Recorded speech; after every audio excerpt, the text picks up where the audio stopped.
morning. It's Wednesday morning. You're watching India Market Open, and it looks like it's going to be a very tough day ahead for us. Global equity markets are selling off. Historically, September is a tough month, not just for India, but for world markets, and it's a sea of red. Everything that's risk on is down and out this morning, guys. Did I just mistake Samina's good morning to be a very stern one today because of the market mood? But yeah. I'm hoping against hope and wearing green as well. But you know, I was just looking at the implied open. Relative to the rest of the world, I mean, hardly a scratch really. So it's not too bad for India. 200 points is less than 1%. So that's a very glass half full view, but the fact is that we are going to be taking a bit of a knock today, and there are several reasons why. We'll get into a bit of detail with that with Peter Maguire. He's with us right on top of the show. But just before we get to him, the US markets are the first that took a tumble last night because of factory data which came in. The factory activity for the month was lower than expected. That set off this cycle of fears of a recession or a slowing down of the US economy. Nvidia was down 9%, semiconductor stocks trashed, bonds followed suit, crude is looking weak. So all of that has played in together to what you're seeing. I'm just going to pull up Asian markets before we go to Peter, because the Nikkei last I saw was about 3.5% down. Yeah, more than 3.5%, nearly 3.5% down now. So you have a tough morning. Peter Maguire joining us. He's CEO at XM Australia. Very good morning to you, Peter, and great to have you on the show. Let's just start by putting things in perspective on what has happened in the US market and why recessionary fears are back with a bang because of two or a couple of data sets. This is a whole week of data that we're going to be seeing, but there's two data sets talking about factory activity, which seems to have spooked the markets. Do you think this is more than anything else? I can't hear. Can you hear me, Peter?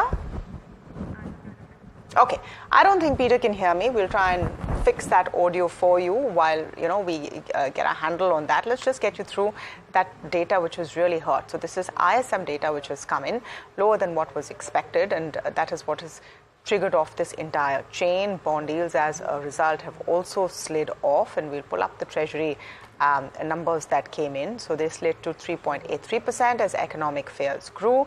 The crude piece is also important. Two factors there which has led to crude prices really getting dumped down. Brent was as low as 73. That's because of high output. Libya has sorted out its problems, so their output is back on the table. OPEC Plus is also increasing. So high output, but on the other hand, concerns about demand. Peter, can you hear me now? Yes, I certainly can, Tamanna. How are you? I'm good. A very good morning to you from where we're sitting. It's not looking like a very good morning for global markets. I want to get your sense on what we've seen in the US markets and the data points which have led to concerns of economic activity in the US. Do you think it's a bit of a knee-jerk reaction? Well, I think a couple of things. First off, and good morning, I feel as though that PMI number that came out was very soft. And I mean, that hit the market at 47.2. So it's taken it by a bit of surprise. Hot air came out of the market.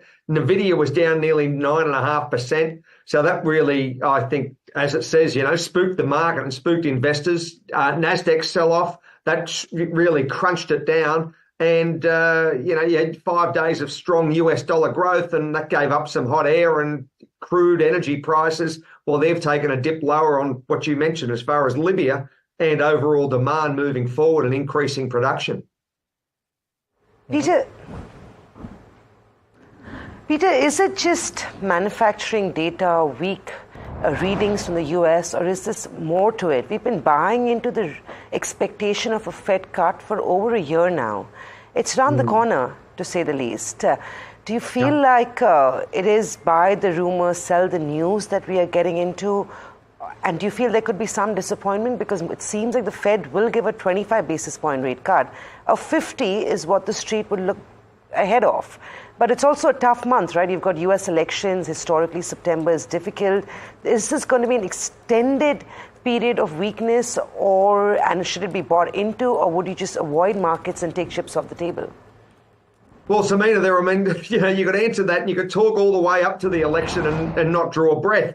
Quite simply, first off, you've got NFP coming out Friday. How's that going to look? Then you've got the JOLTS report. You've got Thursday as far as tomorrow. That'll be the non-manufacturing. So all of that moving forward, PMIs. Then we've got to see how weak if there is structural weakness building on last month as far as NFP, that's really going to concern Fed Chair Powell, because it's 2 weeks today is the 18th, and that will be decision time for the Fed with policy. Is it going to err on the side of 50, or are you going to be stuck at 25 basis points?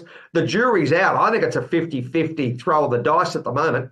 And then naturally moving up to 2 months tomorrow, and you've got the election. So, Samina, I'm not suggesting being out of the market, but it's fully priced at the moment. More importantly, I think if you're going to trade it, be very much aware of hedging positions and be conscious that these markets are volatile at the moment. Okay. So, Peter, but simple question. There is a fall in the markets. Is this a fall that will get bought into preempting a rate cut or rate easing cycle of 100 basis points until December? Or do you think growth worries will take the markets lower? Also, just a follow-up there very quickly. Crude prices coming off too. Do they see a bottom, or is it difficult to call that? Niraj, first off, I'll answer the other one. And good morning. Crude prices, I feel as though structural weakness, they'll bounce probably at about when they get to 67, 68. I noticed copper was off 2.5% overnight as well on the LME. So all of that, I think that you've just got that downdraft as far as energy prices. As far as, sitting out and just observing, look at the VIX, look at fear gauges, and take on board the overall global economic themes, because you've got very, very high equity markets. You've got wild gyrations across currency markets. Gold's at all-time high. That should be a wake-up call for investors. And you've got a softening energy market through demand. So, you've got to be across these markets to trade them. I don't think to get out of the market, but be very conscious as far as the big swings and roundabouts that you see on nearly a daily level. Peter, in a situation such as this, where it's risk off, at least for the interim, gold usually does well. But what we've seen is gold has been doing well in a risk on environment. Do you buy gold at current prices for the next couple of months? Maybe not strategically, but tactically, could it be an allocation to make? So, this time last year in October, we had a low of 1800, 1805, and you're now at 25, nearly 25.50. So it's a time to be in gold. You've had that huge uptick over an 11-month window. It's been extraordinary. And our traders, and we've got about 12 million across the world, that's primarily our biggest market that we trade. So I think that that's a retail appetite, and central bank appetite is very much focused on crude, on precious metals, gold, silver. So I don't think that's going to wane anytime soon. And I think it's a time to probably stack up on it, look at the paper market, and also look at the physical market, because there's a lot of attraction as far as currencies, what's happening with interest rate policy, and a time to, put some more under the bed. Just last point from me on view on emerging markets and the impact over all of this. Of course, our Nifty implied open this morning shows that we're going to have a bit of a rough start. But the India story, how linked do you think is going to be to what we're seeing in the US over the next few days? They're all, the interconnectedness, Tamanna, is just, markets are connected, and sentiment drives markets, risk on, risk off. And the other side is, if you're long particular markets or getting crunched to the downside and you've got open positions, margin calls come into play, people stack into other positions. So there could be a time of recalibrating your own book. The growth story for India hasn't changed in my view, and many of the world's esteemed analysts say it's the place to be over the next decade or two. So I think there's plenty of upside for India yet. There could be just a minor hiccup, and that's traditional what we see in all markets, Tamanna. Thank you so much, Peter. Always a pleasure to speak with you here at NDTV Profit. So that's sort of the global view coming in. It's going to be a bit of a rough morning. Let's take a quick look at the fund flows that we saw come in yesterday at close, and the kind of setup we're going to see today. FI is buying once again in yesterday's trade, so that's now standard over the last few sessions. DIIs as well. Not massive volumes, to be honest, Niraj, and that's something we've been seeing, right? That sort of momentum flagging a bit. Yeah, So, okay, you can argue yes. The answer is a yes. The only point is somehow, while the global markets look lower, is the traction still intact for a buy the dips piece? And the answer to that, as per most technical experts as well, seems to be a bit of a yes. So pockets of froth, may see very sharper cracks, particularly in the mid space, because you remember, viewers, we showed you the chart which was put out by Harish Krishnan of Aditya Birla Sun Life, that more than 50% of the Nifty 500 stocks trade above 50p. So there is certainly froth out there. At the headline index level, everybody's been talking about how large caps are actually not that expensive. Banks are not that expensive. So I don't know how much of a gash do we see before this buying comes in. But if you're indeed trying to think of the long side because you can't trade short, I think you're duly set up, beautifully set up for oil marketing companies. So no matter what happens, really, just look at, and sure, today may be a different kettle of fish, though I don't think the correction is too steep as per the implied open. We may still open lower, I don't know. But oil marketing companies, with the kind of fall that's happened in crude, and guys, there's just, before we get into specific stocks, this lovely note from Niraj Shah of MK today, wherein he speaks and he cites how Russia-Ukraine invasion, top 130, quickly retraced to 85. Then the recent Libyan crisis, the oil crisis, go up to 95 and then quickly come back to about 80. And now knocking on the doors of 75 and 70. There seems to be a bit of an intermediate top and not enough bottoms made in crude. And that could augur very well for oil marketing companies. So watch out for that. And for India overall, low crude prices is good for India in any case. So that's going to be one bump up. But in terms of specific stocks, I think some action that we'll see today, Samina. Yeah, very few pockets. I'm just going to add to the OMC list will be paint companies. So they usually also benefit on back of low crude prices. Remember, India is a net crude importer, and crude is a critical raw material that goes in for a number of companies. So along with OMCs, ancillaries like paints could be beneficiaries. Tire companies could also stand to gain.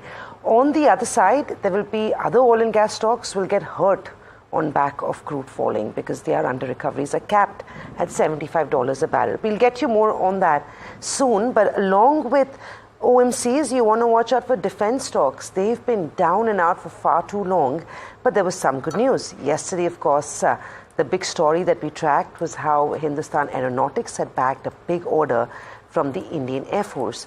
This morning, of course, the news is that defense companies stand to gain in a big way, largely as the government is going to be has approved 10 proposals for about 1.45 lakh crores. That's huge. We don't know who the key beneficiaries are from the defense companies in India. But like we've said yesterday as well, even if it's good news for one or two companies, the emotion and the sentiment helps the sector hold up. So watch out for all your defense counters, a Mazgaon, a Bharat Dynamics, an HAL, Cochin Shipyard, Garden Ridge, BEL, BEML are some of the names to keep on your radar. Most of them are not in the F&O space, so you may not see too much activity there, barring a few. I think BEL is the only one that remains in the F&O space across the defense sector. So those are a few counters you want to watch and track. Some of it could have been priced in yesterday. These counters did run up quite sharply in trade. Well, the other big one to track this morning, or rather small one to track this morning, which is big news, is AU Small Finance Bank. This one is also important. The bank has submitted an application to the RBI seeking for an approval for a voluntary transition from a small finance bank to a universal bank. Sentimentally, a huge positive. This is one of the first few small finance banks, or rather the first one, who is seeking a license for a universal bank. So this one is one to watch closely. We will try and connect with the management. In fact, we have been trying to connect with the management to get some perspective of what this means for the bank. The other one to track is going to be GIC. This is important from the angle, not just micro in terms of company, but more macro as well. Remember, we've talked extensively about the government's divestment plan. They very clearly are going selective and looking to divest stake in GIC. The government of India will sell 6.78% with a green shoe option of 3.39% in GIC via an OFS on 4th of September, which is today and tomorrow. This will also be open for non-retail investors on September 4th, while retail investors and employees, I believe, can participate tomorrow. The floor price has been set at a discount to yesterday's close, a nearly 7% discount to yesterday's close at 395 rupees a piece. But significant because it also gives you some sense of divestment, of what the government is thinking or what they are doing for their coffers. We've been slow on the divestment process in the recent few years, but a clear selective strategy adopted by the government. And GIC will be one to track in early trade this morning. But I think, OMCs, paint companies, tire companies, and a bunch of defense stocks to track. GIC also, I think, has to fit the norms of shareholding. Their own shareholding is about 85%, so they need to bring it down. And the OFS is also part of that strategy. And there'll be more government companies or government-owned companies which will need to do that. The next one is NHPC. NHPC has been in the news for a whole host of reasons. Navratna status, so that stock was doing fairly well. And now they have signed an MOU with Maharashtra government, with the Water Resource Department actually. This is an energy storage deal. For a pumped storage project. It's for 7,350 megawatts. It's a revised agreement where they will now develop 4 projects across the state. And there is a whole set of agreements that this department of the government has done, the Maharashtra government. The other one is also with Torrent Power, which is the other stock which is on my watch list this morning. So NHPC, and then let's look at Torrent Power as well. They have revised their agreement as well for pumped storage projects. Capacity has been slightly revised downwards, but hardly, from 5,700 megawatts to 5,600 megawatts. So that is one to watch. Both these stocks would be on my radar. Zydus is the other one. So there was some negative news coming in terms of a US FDA letter. The company then comes and clarifies. On that warning letter, the letter originally has pointed out concerns with their facility in Jarod, Gujarat, with their manufacturing facility there. But Zydus comes in and says that, we're addressing all of those concerns, we're taking corrective action, etc. You might initially see a negative reaction on that stock as a result. I'm not sure if that clarification will be taken too positively by the street. So those are some of the counters we're looking at. Yeah. Yeah, I just, you've spoken about oil and gas at length, so I won't dwell into that. Just one stock from my end, which is Azad Engineering. And that's a brokerage note that has come out, and we'll dwell into defense after that, because Azad kind of aerospace defense. But Investec has put out a note on Azad Engineering. They say that there is, it's well positioned. They've initiated buy rating with a target price of 1850, which is about a 22% upside odd. They say that the company's laid a strong foundation for multi-year growth. They expect a 40% growth CAGR, PAT CAGR, over FY24 to 27, but because the stock is expensive, the stock price target is just about 22% higher for now. They say that they see working capital moderating, ROIC is improving significantly for Azad, and constructive by and large. So that's an interesting brokerage note today. There are a clutch of others, by the way. Banks have been downgraded. Federal Bank, for example, has seen a downgrade. Jefferies has said that go long on Supreme but hold on Astral, or Morgan Stanley is downgraded Aarti Industries and upgraded PI Industries. So a lot of brokerage notes. I think Azad stood out for me, and we'll talk about that in a bit detail a bit later on in the show. But shifting focus to defense, Harshit Kaparia, Vice President of Industrials, Consumer Durables and Electricals and Renewables at Elara Capital, joins in right now on the show. Harshit, good morning. Thanks so much for joining in. This boost that has come yesterday, I call it a boost because it's a large sum by India, and after a brief hiatus, we are now starting to see noises around defense again. How did you read into this announcement yesterday? Yeah, good morning. So this is a very positive development. So for some time, the flow of news has been a bit lower. Now, again, the news flows have started. The orders have started to come in. A few days back, there was an announcement by Cabinet Committee on Security for a 26,000 crore order for Hindustan Aeronautics, and this approval of 1.5 lakh crore close to. That again reiterates our positive stance on the defense sector, on the India indigenization story. And we will see such more announcements by the Defense Acquisition Council over the next 1 to 2 years, as the pipeline for these defense projects are humongous. Close to around 15 lakh crores worth of projects are in pipeline across different armed forces verticals. Right. Harshit, while this is great news and sentimentally will boost these counters, these stocks have corrected significantly, and they were too running up even before these orders had been bagged, right? Execution is one concern that some people have expressed when it comes to some of the large players in the space. If you had to place your bets, what stocks in the defense pack do you have a buy call on? Do you also like any of the private defense players at this stage, or is it largely going to be focused on the PSU ones? So I'll be most positive on Hindustan Aeronautics, although there are some supply issues. But the order pipeline that we look at for them is extremely good, and they are working on alternative supply for the engine. So they're resolving those issues, and we'll see some positive outcomes, coming from Hindustan Aeronautics by the end of this financial year. Apart from that, Bharat Electronics is another stock which I would pick on the PSU space. Third would be Bharat Dynamics, but I think we will see much more better improvement on the second half of this financial year for Bharat Dynamics. So that is one stock which I'll be watching out very keenly. On private side, I'll be more positive considering these orders of 1.5 lakh crore.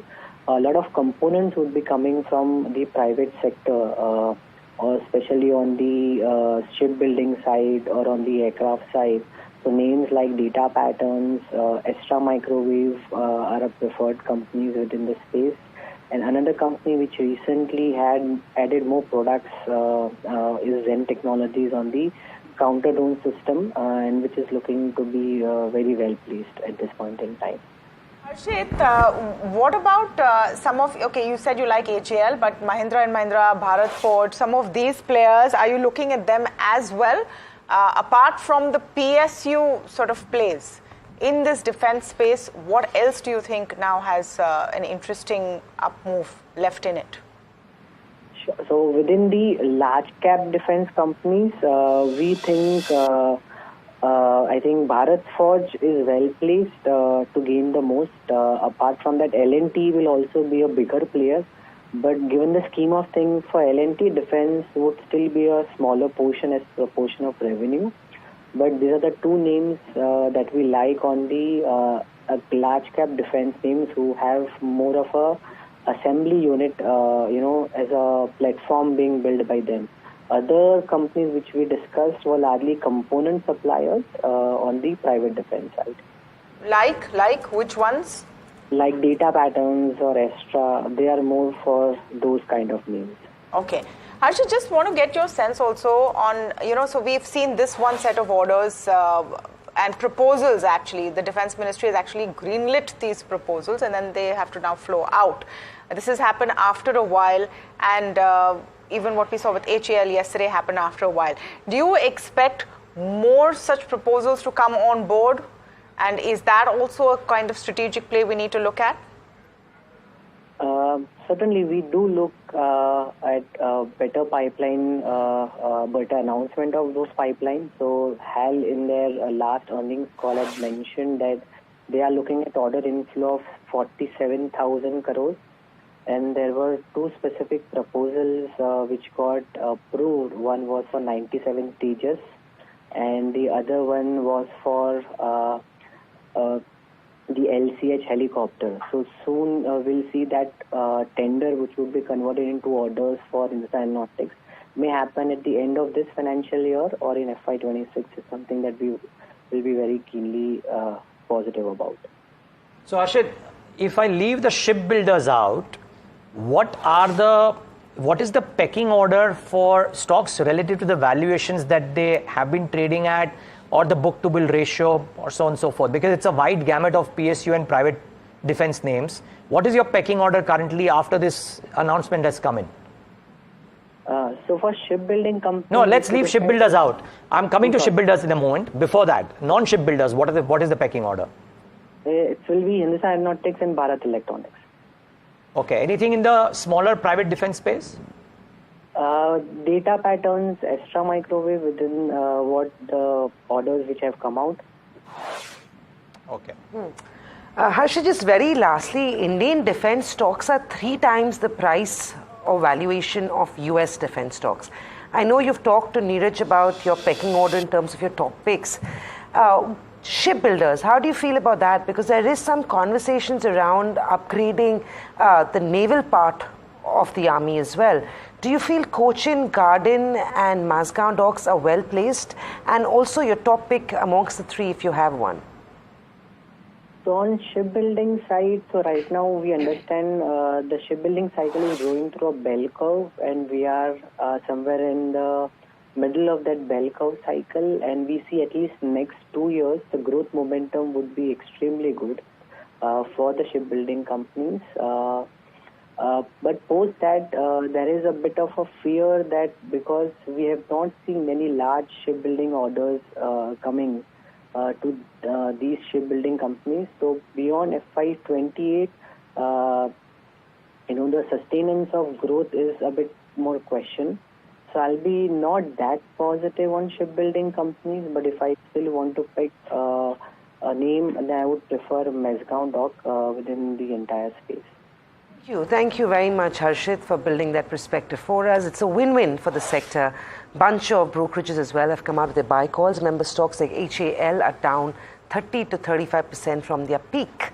August was a tough month for them, but September has brought with it great news with orders being approved and upgrading in terms of whatever's happening on the naval front too. So all good for the sector, but these counters were already higher yesterday, Niraj, Tamanna. I know the big news is this morning, but big gains expected today, given that the sentiment largely is a little circumspect. That is the bummer, but after a long time, you're starting to see a spate of news flow, and these stocks, have seen a corrective move in the whole of last month. So could be interesting. And they usually move in isolation, right? It doesn't independent of the market. Upon they march the market. Their own beat. But I would just say it's just a bit of a trickle after a long drought. If you see the amount of orders also, it's okay. It's there was some disappointment on the budget, but I guess they've come back with a big bang. Very quickly, just before we go on to the India story, I want to mention another one that may not be too lucky this morning, unlike it's the fate of its other listings, is ECOS. List on the exchanges today, it was quite a fantastic response in terms of the IPO. Was subscribed over 64 times. Interesting business, they've grown significantly between FY22 to FY25. 94% CAGR is the kind of growth this one has pulled out. And it's a Delhi-based company that provides chauffeur service in the days of Ola and Uber. But despite that, the markets had liked it. The stock was expected, at least the grey market premium as of last night, was indicating to a 40 to 50% upside on opening. Valuations then would get stretched if the stock went up 50%, but from the look and sound of it, if the broader market sentiment is weak, I'm not certain how well it's going to be greeted in terms of today's trade, but a positive bias is what we should be expecting. Anywhere in the range of 10 to 20% cannot be ruled out on ECOS. So I just wanted to flag that one off because it's peers like Premier Energies, which opened in the same week, actually got a phenomenal welcome. But unfortunately for ECOS, the market may not support it today. Let's wait and watch. If it's a fundamentally good company, they will come back. Eventually, even 50% of those who get the shares are going to sell them, as the IPO data showed. Anyway, the bull market correction is around the corner. That's quite a statement, and it's coming from Morgan Stanley's recent note on India markets. Rucha joins us with more. Yes, Rucha. Thanks, Tamanna. Good morning. So looking at the note, Morgan Stanley might hint at a correction, but reading through it more, it believes that there are many sources of correction in this bull market, but it also believes that India is still not at the bull market peak and India is just past the halfway mark. Therefore, it believes that corrections are always round the corner, and it analyzes the sources of those corrections. Talking about valuation, now it believes that elevated valuations are not the primary source of correction in the bull market. However, they could be strong catalyst in the event of fundamental and sentimental events unfolding. Therefore, valuations could be a strong catalyst is what it believes. Now, there are two fundamental and two technical events which Morgan Stanley is keeping an eye on. Talking about the fundamental events, now it believes that a potential growth slowdown could happen for the first time since COVID-19. Moving on, it also believes that there could be an adverse shift in state level spending towards redistribution, and this could cause inflation risks. Talking talking about technical events that it wants to keep an eye on is number one, the possibility that the retail bid on equity can come down to primary market because of a surge in equity issuances. And moving on, talking about correlation of Indian markets with the global markets. Now it believes that though India is less correlated with the global markets, however, if a sharp sell-off happens in such global markets, this could change correlation of Indian equity markets to such global markets and cause India to correct as well, especially if such sharp sell-off happens in the US. Therefore, talking about sectors, it is overweight on fundamentals, technology, consumer discretionary and industrials, and underweight on all the other sectors. Thanks a lot for bringing us that. I just want to bring out one of the key things that Ridham Desai had to say, and he kind of, I thought what stood out for me on this note is that he says that valuation as a single factor is never a reason for the stocks to correct. Sometimes you just got to go back to basics, and Ridham has gone and done that. He's saying that elevated valuations become a catalyst when a lot of other factors come around. And I think one of the key things that he said in this note is that state elections and state profligacy, if it were to happen, could be a big factor, because it need not just mean financial impact but also inflationary impact. So I think, which is why state elections also become important. But I think he's mentioned two keynotes. One is valuations, of course, but valuations coupled with this kind of domestic cues could well be a cause for worry. It's after a long time that I'm seeing Ridham Desai sounding a bit cautious, and hence interesting to bring it out to our viewers. He also says, I think the one line that, and you mentioned it, Niraj, that I would take heart from is that he says that it doesn't mean the bull run is over. We're only at the halfway mark. And this is an opportunity for money sitting on the sidelines. It's an opportunity, I think, that a lot of the market has been waiting for. Yeah, fund managers sitting on liquidity. These cuts usually are shallow, especially when you're trying to, justify the liquidity that keeps coming back in. But the markets have been looking tired over the last few days, so this seems like it was almost in the offing. You have this big fall across global equity markets. It's a risk-off trade. The Nifty's had a good run for 13 days, and the F&O data as well was indicating a little bit of fatigue on the index. 25,300 was critical. We failed to remove that in trade yesterday. Bank Nifty has not been participating. Those are a few factors that actually stood out for me in terms of trade. But Aditya Arora, founder and multi-asset research analyst of Adley Tech, joins in. Morning, Aditya. Before we go into talking about specific trading strategies, the Nifty has lost its momentum over the last 3 days. Last session, we saw a very sideways move. The index consolidated. A breach below 25,180 is what I've been told could be a cause of concern. From the way we are setting up this morning, that seems like a likely situation or a setup. What is your call on the index? How are you feeling? Are you nervous? Do you feel like what levels are going to be critical in terms of today's trade that traders should track? Very good morning. As you said, this was a little bit on expected line, because since last few days you can see that when Nifty was rallying, Bank Nifty didn't do anything, because Bank Nifty is a high beta and often leads the market. But Bank Nifty was showing clear fatigue since last few days, saying that I'm not ready to go up right now. And heavyweights like Reliance, look at Reliance, there was 1 day spike. Post that there wasn't any follow-up. So that was also an indication that, now every heavy component is not participating too much. And on the other hand side, you had pharma sector going up, FMCG going up, which are usually defensive stock. And if you observe post the election dip, Nifty Pharma Index has gone up 28%. I think that is one of the highest appreciation we have seen in indices post election day dip. So that was clearly showing bias of the institution on the defensive side, and while banking hasn't done anything. So that was one of the indication. And if we talk about global markets, then post the election, Nvidia has corrected 12%, and it has come to almost 5% of market cap of US market cap. So that it was highlighting too much tilt towards tech sector. Aditya, let's talk about the F&O picture, right? Because we do understand that globally as well things have sort of turned, and there were reports and there are of course concerns in terms of data, but we've seen higher volumes of calls being written as compared to puts. Do you feel like that has been indicating a bearish sign, and if yes, what do we have a strategy on the Nifty? Do you think hedging yourself, maybe you want to share a hedging strategy with the viewers, because a lot of people might have been long on the index and they might have been caught on the wrong side this morning, or may get caught on the wrong side. How would you hedge a long Nifty position right now? And alternatively, could you consider going short on the Nifty if you've got money and you're looking for a trade? Yes, I was talking about a domestic picture also. If you look at the derivative space, then FI's long position in index futures have gone up. That hasn't gone down. So that is one of the contra view, like what we are having right now. So that doesn't give a clear-cut short picture, but I think unbinding could start today or maybe tomorrow.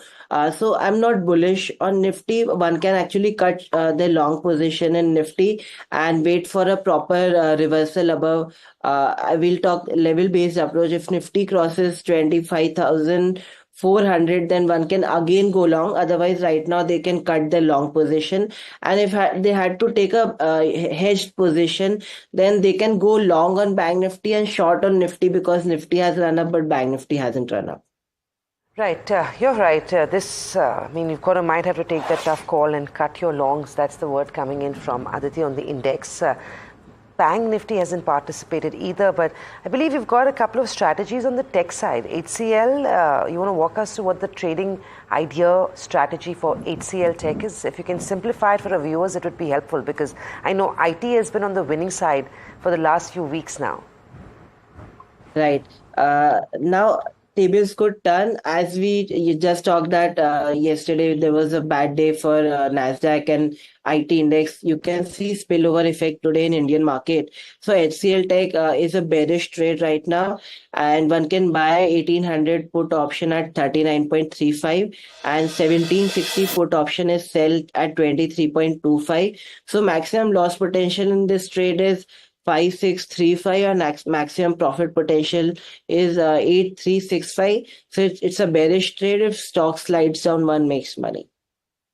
That's HCL Tech. And a similar strategy on Tech Mahindra. You want to walk me through this one too? You feel like this one could also be seeing some selling in today's trade? Correct. So Tech Mahindra is also a bearish candidate in today's market. One can buy 1660 put at 43.20, sell 1620 put option at 25.15. Maximum loss potential is 10,830 and maximum profit potential is 13,170. Aditya, I'm just going to try and see if there is a strategy here. For traders who are not looking at the option side, do you feel like a naked short, so just a simple short on HCL Tech and Tech Mahindra futures could also be considered if you're bearish on the stock? Look, I would like to talk about the dilemma which is there right now. FIs are, since until yesterday, FIs have built long position in derivatives. So that is a little dilemma in the equation. But technically, if we look at the picture, then yes, it's a sell. One can sell the futures at current market price and keep stop loss of 2% and ride the wave if the sell-off continues, which can. So I think it could be a good risk to reward trade. Could be a good risk reward trade. 2% downside is what you should be holding as your stop. Upside should be held as your stop loss, but a bearish strategy on tech companies. This comes in on foot of how Nvidia performed and the kind of sell-off Wall Street has seen. Aditya, thank you for that. Aditya also believes that if you're long the Nifty, it may not be such a bad idea to cut your losses right now, or maybe consider a hedge strategy going into fresh positions. That's what we have in terms of the F&O setup. Implied Nifty is indicating to a gap down start, 160, 170 point downtick what's expected. Remember, 25,180 becomes an important level of support for the markets. On the upside, 25,300 remains crucial, that the markets were not able to take out in trade yesterday. So back down in terms of a trading range with a negative bias very clearly today. Well, there will be a few greens, and there are some greens on a screen which we will highlight for you. Defense stocks could be one of the few sectors that could see follow-on buying after yesterday's rally, as the cabinet has cleared 1.4 lakh crores of plans for the defense sector. Stocks like Mazagon Talks, Bharat Dynamics, HAL, Cochin Shipyard, to name a few, could be key beneficiaries. AU Small Finance Bank, this is another important one. They are the first small finance bank to seek a universal bank license. We will, of course, take you through more and what this means for the bank in just a few minutes. VSC Industries is a bonus share issue. The counter is one you want to track, could see a positive response in early trade. And NHPC, they've got a 7,350 megawatt pump storage project. More that you should track this morning. IEX business updates. Their volumes have grown 36% year on year. Raymond Life hopes to hike their market share to 7%. OMCs on crude price fall, and Havells will be expanding its Karnataka manufacturing unit. So those are some of the others that would be in focus. On the downside, Mangalore Chem, BSE letter on Paradeep merger is a bit of a downside, and GIC, just because there is a bit of stock coming into the market due to the government's dilution, that could have an impact on the stock price this morning. Interesting names out there, and I'm sure there are lots more, but this is our watch list, so do watch out for some of those stocks. Let's try and understand what could happen to the markets at large after this slight bit of a gap down that we're likely to see today. Kush Bora Johnson, founder of kushbora.com. Kush, good morning. Thanks for joining in. We were not bearish yesterday. We're likely to start off lower, though a lot better than some of the other Asian peers. Likely, don't know as yet. Assuming we start off about 200, 225 points lower, Kush, what would your strategy be then? Hi, morning, Niraj. You're right. We weren't bearish yesterday, but we certainly recommended that you won't go out and buy anything on the Nifty, perhaps even on Bank Nifty just yet. You're better off buying closer to the support zones of 25,000, perhaps 25,100. Now, this is interesting for one reason, that even if it didn't have these massive negative global cues and the Nifty was opening down 150 points for some reason, maybe a little more, would we have accepted it? I think we would have, especially given the kind of run that we've seen the last 14 odd sessions, right? So I think from that perspective, we are fairly well covered. Now, as long as the 24,800, 25,000 support zone is maintained, the buy-on strategy for the near term remains.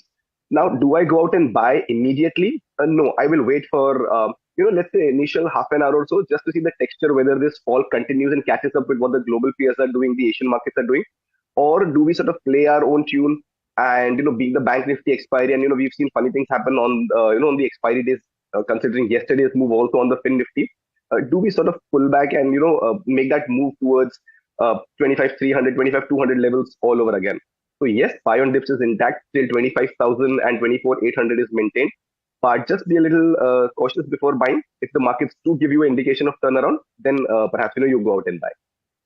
Kush, what would you buy specifically? Stock calls this morning on what is going to be a tough kind of a day? For the bulls, you mean? For the bulls. Market is full of bulls. The bears are usually hiding. Today they might come out to play. I know. I mean, how many people would have made money in this market going short, right? Yeah. So, hi, morning, Tamanna. A couple of calls. First is Concord Biotech. Now, this stock has actually run up quite a bit, seen its fair share of volatility, but in the past few trading sessions, it's gone up and broken that resistance that it had around the 1750 mark. The closing yesterday, is a little above that. So very bullish on this one. We've given slightly broader targets and stop losses, and also a caveat that, given the kind of negative opening that we're witnessing, just wait for markets to settle before initiating a buy.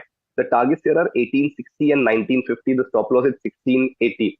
Now, again, we've also got a sell call that is on BHEL. The stock underperforming. Any kind of attempt at recovery has failed at the 20-day moving average. Slipped, a little lower than the support to the support zone of 290. I think this down move could continue for some time.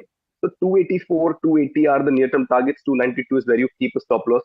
Also, I think one good thing that happened, that in the closing show yesterday, given the texture of the market, we contemplated, or we shared a Siemens short call for targets of 660 and 65 with a stop loss of the 6880.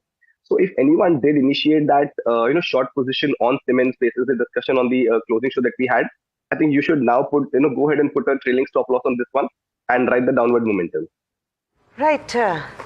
Kush, stay with us. We'll come back to you in a minute. But one big story to track this morning, or rather one big stock to track, which is a small stock, is AU Small Finance Bank. The company submitted an application to the RBI seeking a voluntary transition to become a universal bank from a small finance bank. Subhana Sheikh brings us more details on this. Subhana, this is a big one and one of the first, I believe. Yes, this is the first time that a small finance bank has applied for a universal bank license to the RBI.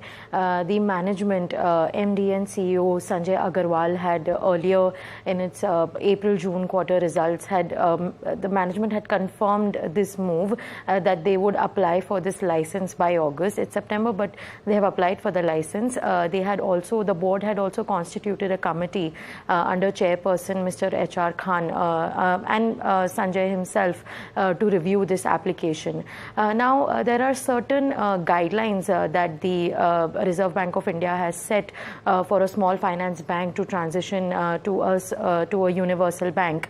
These are that there has to be a satisfactory track record of a minimum period of 5 years. The shares of the small finance bank has to be listed on a recognized stock exchange.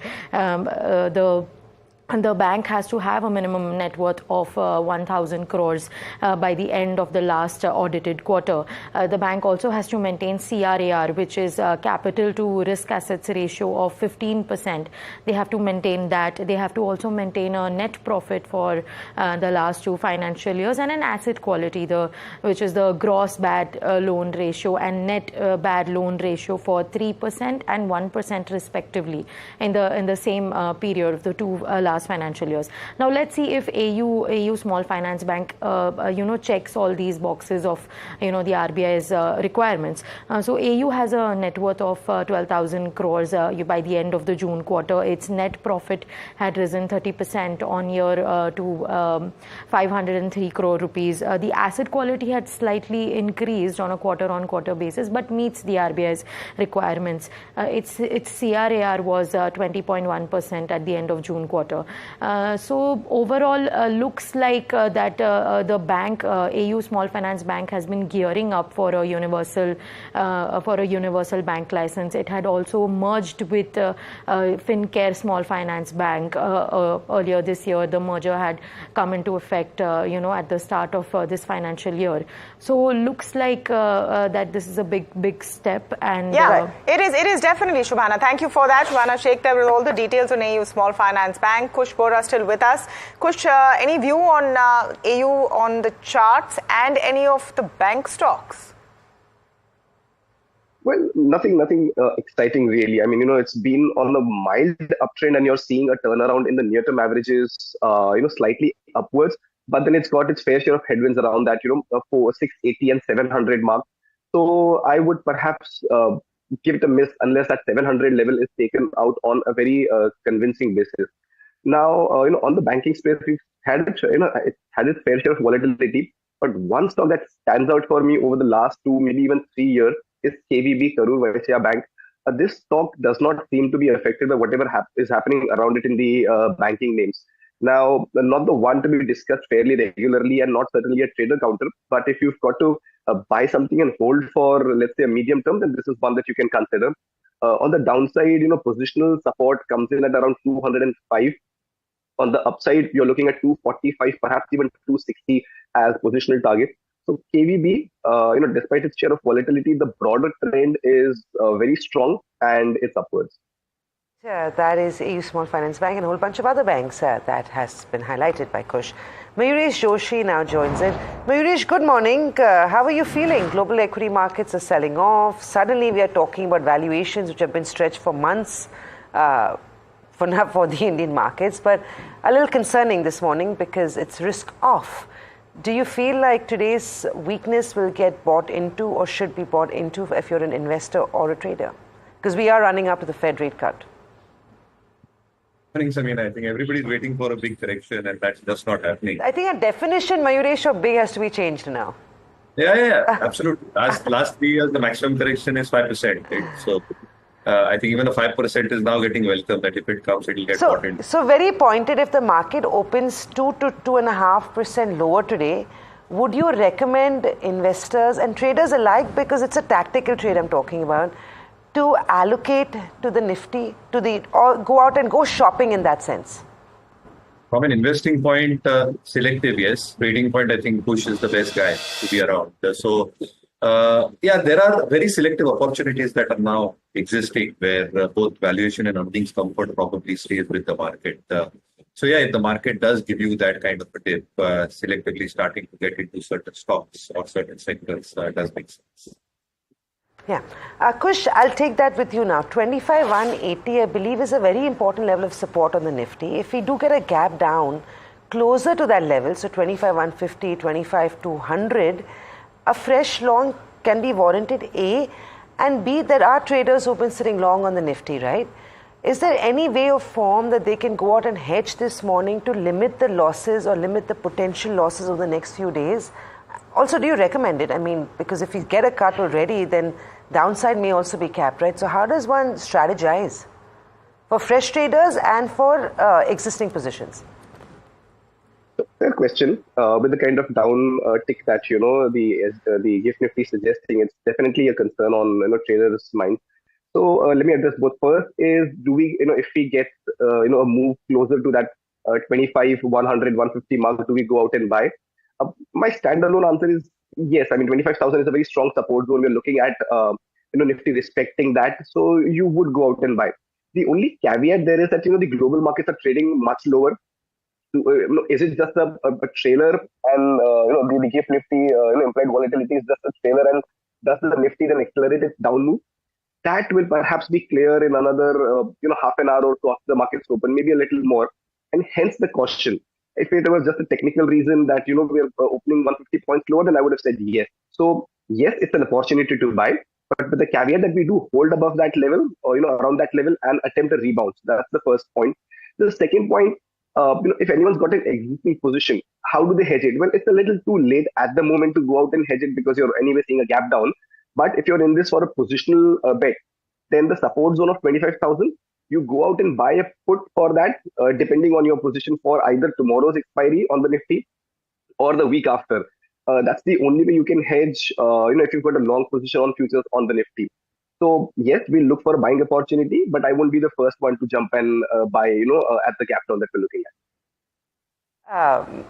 Chandan Taparia as well joins in this morning. Chandan, how are you feeling about the Nifty? This is looking very unsure and uncertain. An opening down about 150 points is what seems like it's coming. Trade on Nifty and a quick trade on Bank Nifty as well, because that hasn't participated. And if there's more weakness today, it becomes a compelling long trade, I would have imagined. Good morning. Thanks for having me. So Nifty continue its winning streak for 14 consecutive trading sessions. It is happening first time ever in the history. Today we have seen a profit booking decline in the Dow. That's down by around more than 600 points, and because of that some negative opening is happening in our market. But I totally believe that overall structure of the Indian market is positive and buy on decline could continue. As of now, the major support for market is at 24,650 and immediate support goes at 25,000 zone. And here we are talking about trading point of view. So till Nifty holds about 25,000, continue to be with buy on decline stance and look for an upside move towards 25,500 to 25,750. So we believe that every small decline is a buying opportunity looking at the data setup. India VIX is now below 14 levels. We have seen some spike in the CBOE VIX, but overall is holding at the comfortable zone. So because of the global volatility, some sort of decline could be there, but buy on decline could continue to be the stance in the Indian market. Now looking at the Bank Nifty index. Yesterday when Bank Nifty was dull, Bank Nifty witnessed a recovery after a long time. It recovered by around 500 points from lower levels. And we believe that supports are shifting higher. So 51,250 is the immediate support. So buy on decline could continue here for an upside target towards 52,000 marks. So I believe both the indices, Nifty and Bank Nifty, are having the positive to range bound bias. So buy on decline one can look for. Now looking at the sector wise, I believe selective sector could do well, including Nifty IT, selective gems and jewelries, few textile name. So one need to focus on those sector and stocks to get some alpha in this market scenario. Chandan, hi, morning. Tamanna here. Very quickly, what are your picks this morning? Good morning, Tamanna. First, it is buy on persistent system, one of the strongest name. This stock is up by around 43% YTD basis and has been making high top, high bottom. Couple of days back, it gave a breakout from its running triangle, which has bullish implication.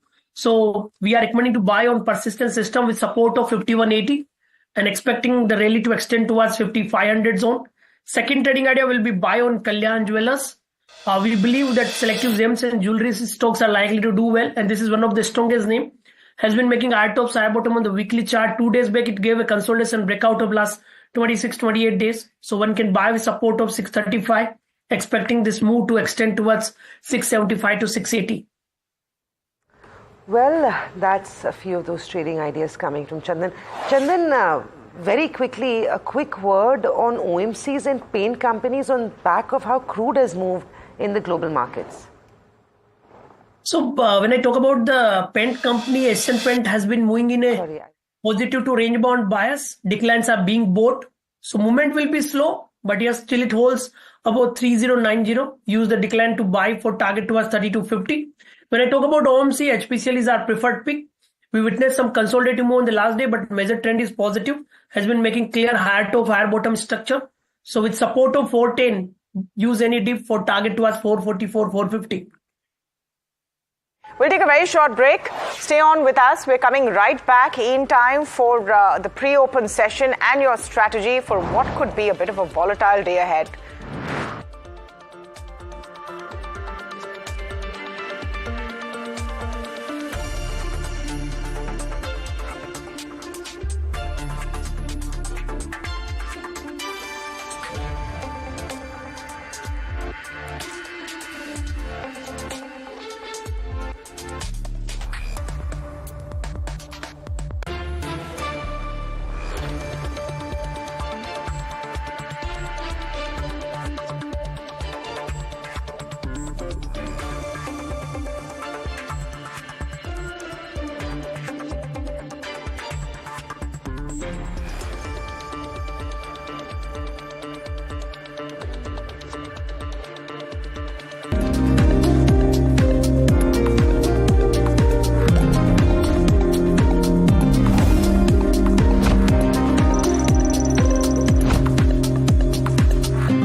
Back with India Market Open right here on NETV Profit. The pre-open, the implied open suggests a downtick of circa 200 points. So we'll start off slightly less than 1% lower, 179 actually. The question only is this actually the indicative start, or will the actual start be much lower? Remember, Nikkei is in a very bad shape. Some of the others maybe not so. So, I mean, forget China, but ASX, Kospi, etc. are kind of maybe a bit more well behaved. You know, I thought the big newsmaker of the day was probably NHPC, and maybe I'll go to my guess for just a quick 30-second view. But while we're talking about defense orders of 1.45 lakh crores across a multitude of companies, here's one hydropower company which has signed a 7,300 megawatt order, series of 7,000 orders, totaling to 7,350 megawatts or thereabouts, but totaling to nearly 50,000 crore rupees for a single company. That is big. It may be spread over 10 years and all of that, but this is big. So even on a day like this, you might well see NHPC do well. Kush Bora, very quickly, because we have 30 seconds until an embargo. NHPC, how do the charts look?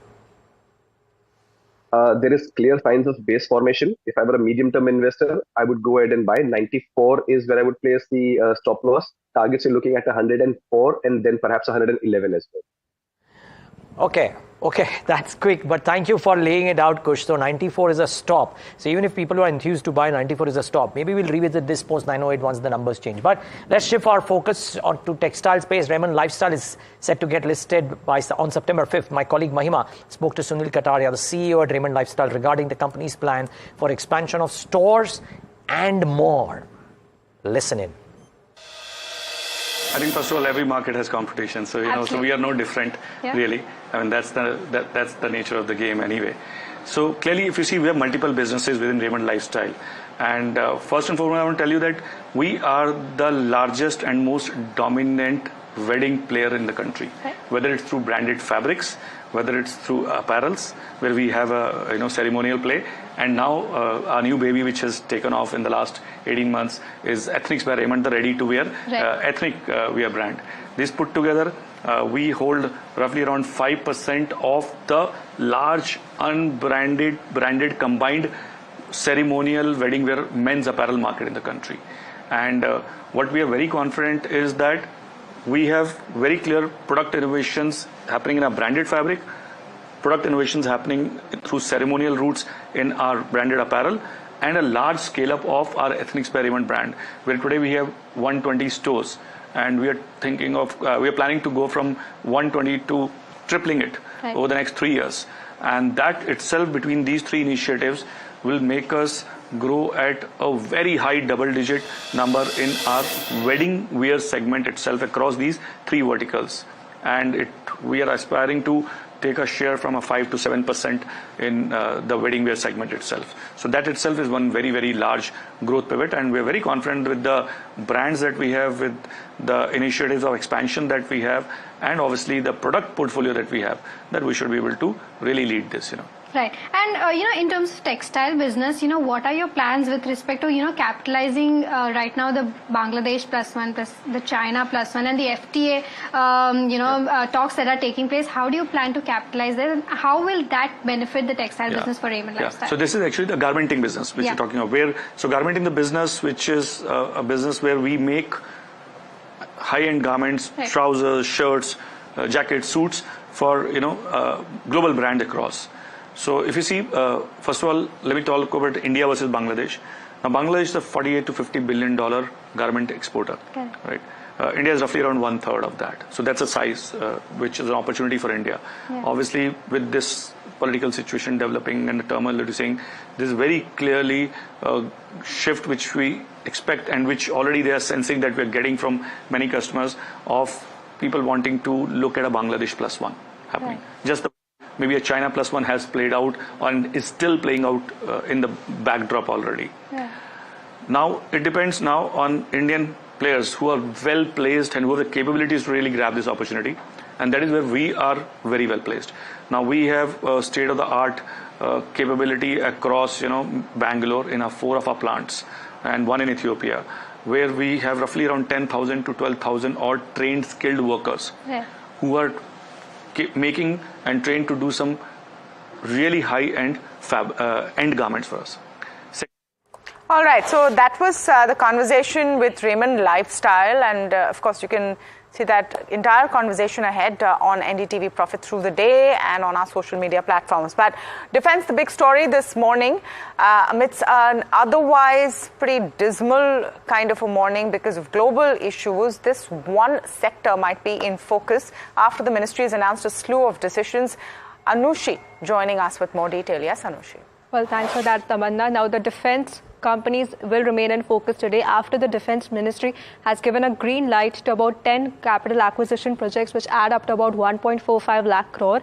Now, in these proposals that we are seeing, these procurements we discussed, it is important to note that 99% will be from the domestic industry. So in the wake of the indigenization, this remains as a key focus. But let's talk about the proposals which are there. First is the procurement of the the proposal is on the procurement of the future-ready combat vehicles, which makes stocks in focus like Mahindra and Bharat Forge.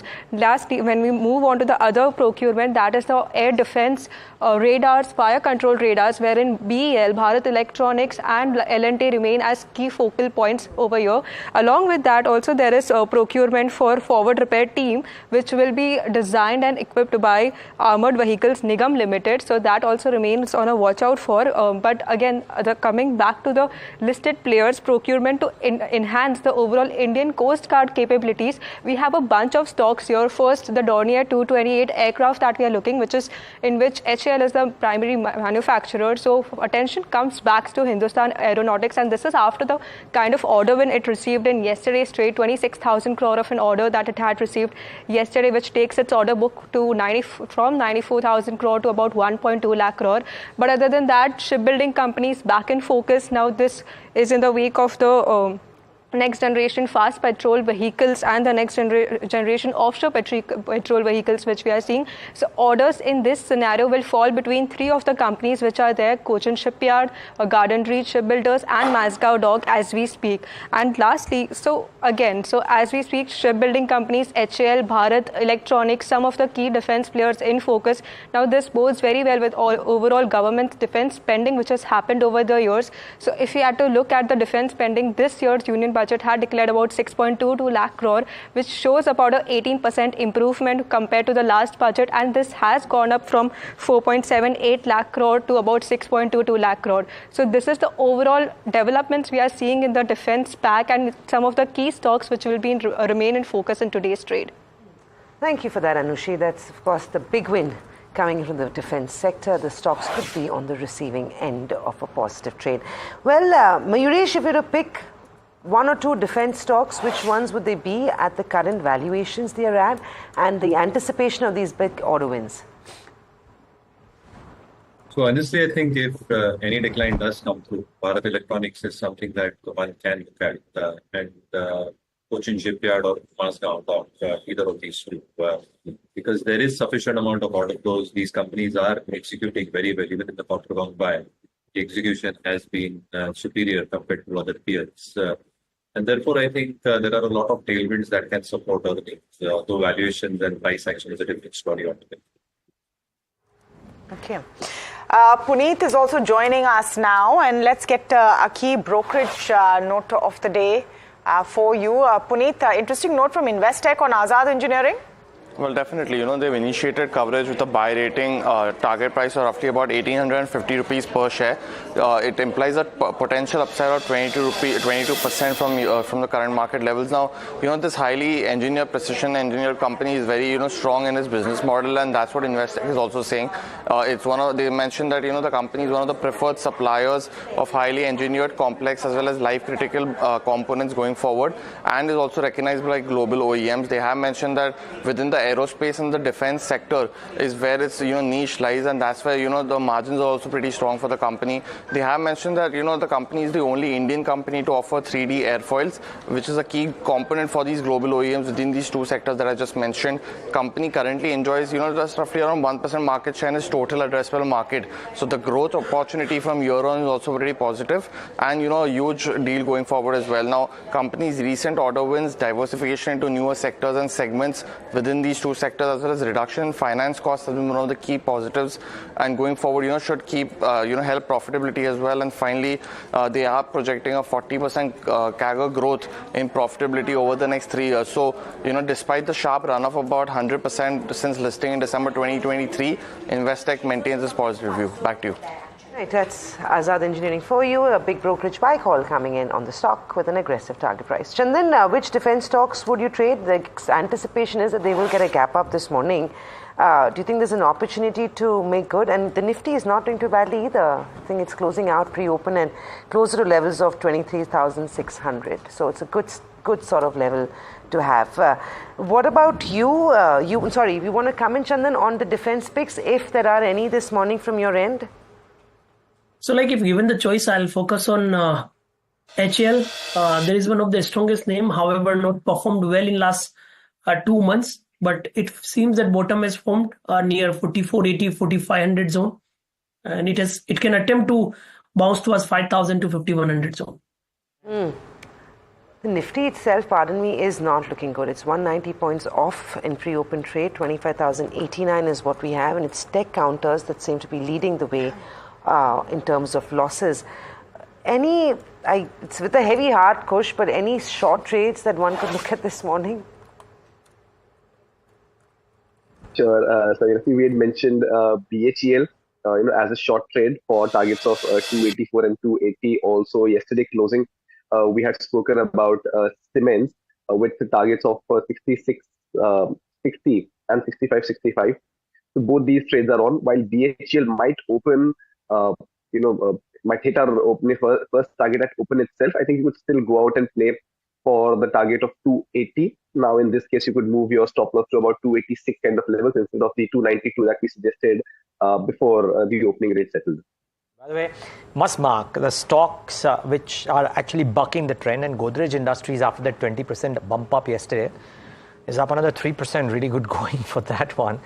I know Kush Bora had mentioned yesterday that it's a regret because that stock has been missed by most people, but up another 3%. But I think what we said today, and the trade setup amongst other things, bucking the trend, our oil marketing companies in HPCL in particular, 1.78% higher, 433 and counting. So to both Mayuresh and Chandan, the same question. For Chandan, to you, a trade question. HPCL, now that it's opened up at 433, is it a buy at these levels? Yeah, it's buy at current level. I believe most of the oil marketing companies could do well. And HPCL is one of the strongest name. So I'll continue to suggest the buying stance with support of 418 now after the opening higher. And overall, we have target towards 444 to 450. Mayuresh, in case you haven't answered it before, these oil sensitives, so it could be OMCs, it could be paints, OMCs may be more structural out here. Are you a buyer? I think the hold rating continues. So the expectation largely is that with crude prices probably coming off, volumes might see an uptick, specifically in the Indian context. And therefore, I think the transmission revenues for most of these OMCs should sustain, Niraj. The only issue is refining margins have come off significantly. So if you look at GRMs, they have actually dropped off in the last few weeks. And the downstream business, the petchem part of the business, because China is not recovering at all, the downstream product pricing is still remaining extremely weak. So somewhere I think the transmission revenues might offset the kind of weakness that you probably see from refining.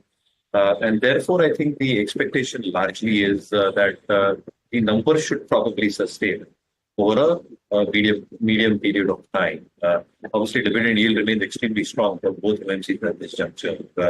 The sentimental or the trade-off, the tactical trade-off remains with oil. It remains with the tire companies as it starts coming off. Again, I think it might be some element of a tactical play. Structurally, I think how numbers play out is a big question.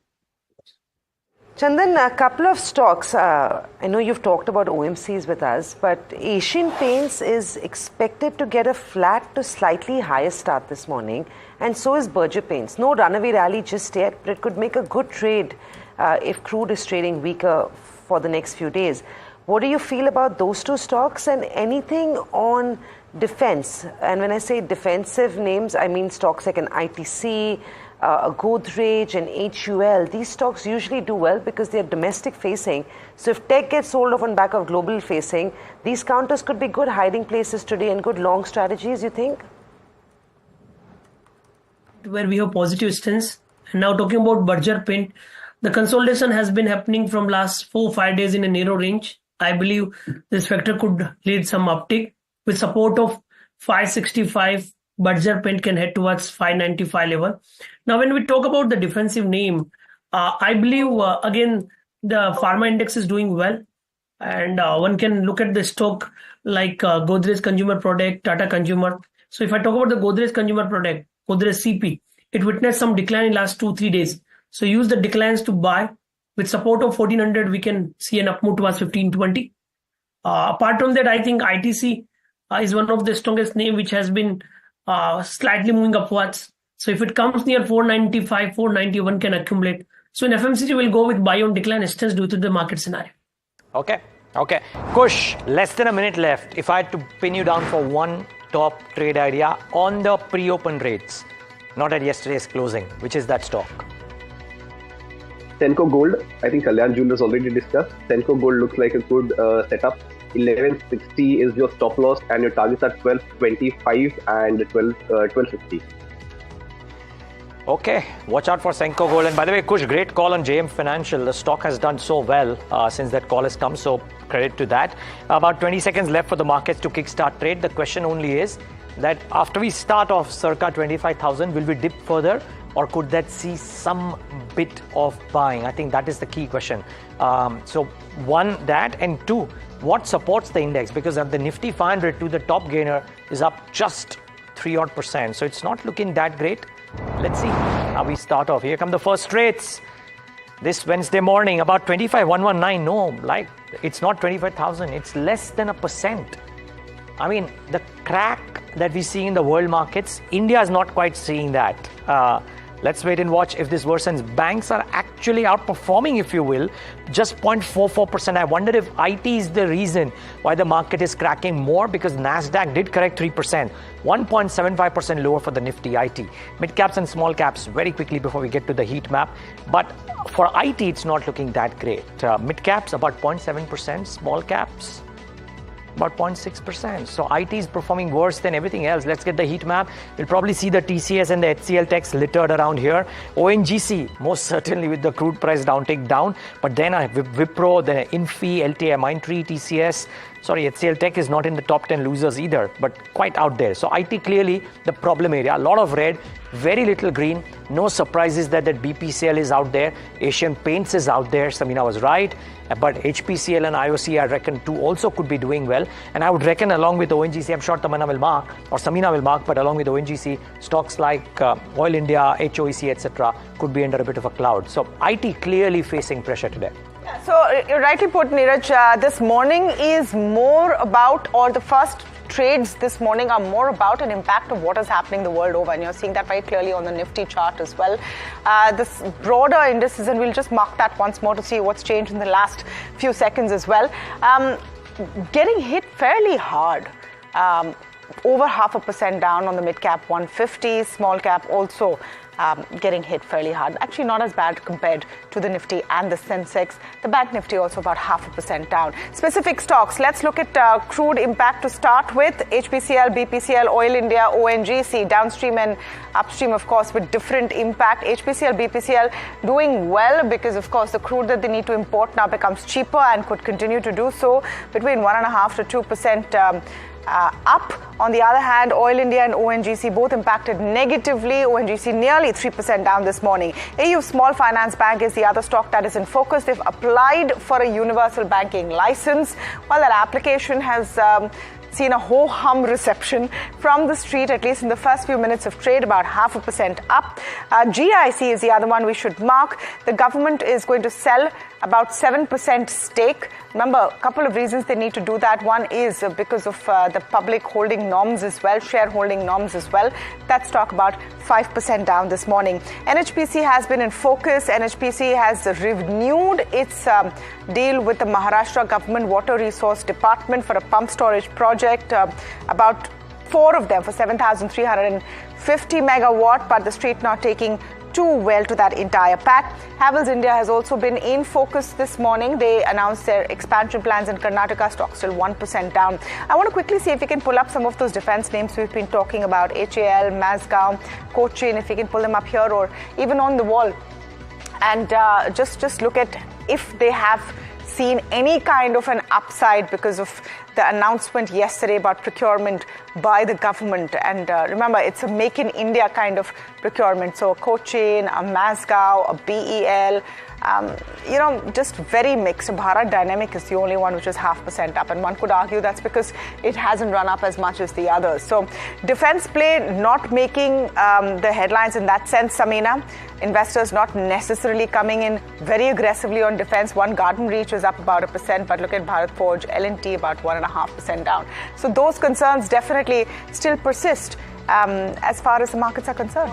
Defense stock that's performing today is Garden Reach shipyard. So shipbuilders are actually doing well. You didn't see them do exceptionally well yesterday, but this morning Garden Reach is the better performing defense name as compared to its other defense peers.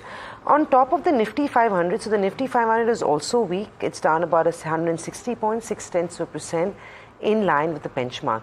I'm going to quickly highlight GSPL because in pre-open trade that stock was down hugely. I'm not sure if that's how it's played out. Okay, that's fortunate. The stock was indicating to a massive gap down, but luckily for GSPL investors, the stock is now down only 0.2%. Amongst your big gainers on the Nifty 50, Prism Johnson is up 3.5%. Iris Life Science is up 2.5%. Craftsman Automation. So paint companies, OMC, lubricant companies, so your Castrol's, Gulf Oils of the world should be gaining quite well in back of lower crude prices. Castrol is up 2%, so that could be a good play instead. Gulf Oil is up 1.5%. So that is going to show that anything in the auto ancillary, in the paint and the OMC space is actually looking quite good. So Gulf Oil looking good, IOC looking good, BPCL looking good, Castrol looking good, Berger Paints positive buys, Asian Paints also not too bad. So that's largely the sentiment in terms of crude impact rate that we have this morning. Apart from that, you've got Pharma that's holding okay this morning. You've got sporadic gains in the likes of an Aster DM Healthcare, Ajanta Pharma. Indigo Paints is having a positive morning. Honasa Consumer is not looking too bad. Archean is having a good day, so is Asian Paints. On the sell side, the list is largely tech companies and anything that's risk on, right? So you've got tech that's lower. ONGC in All India is also looking weak as they actually don't like lower crude prices because they benefit. They don't seem to make any benefit because their recoveries are capped at $75 a barrel. Emphasis, Coforge, Birlasoft, these were your big movers in trade all through last week. Birlasoft had a fantastic day mid last week, and that stock is now, of course, paying for it, trading with a 2 to 3% cut. Wipro has never moved up, but it moves down. LTMI looks weak. The Industries looks bad. Zomato looks bad. Tata Consumer Products looks bad, interestingly. Metals generally continue to see some selling pressure. Chandan, couple of stocks that I've identified, Castrol, Gulf Oil, Indigo Paint, Berger Paint, HPCL, BPCL. Those are 6 stocks for you. What would you trade intraday today? All of them are up 2%. Yeah, so first I think Castrol, one of the strongest charts setup, follow buying for second consecutive day. It formed a perfect bullish candle as of now. Volume is significant. And I've noticed that from last almost 34 days, it has been struggling to close about 275.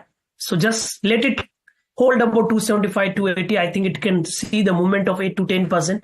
So looking for a bigger target here.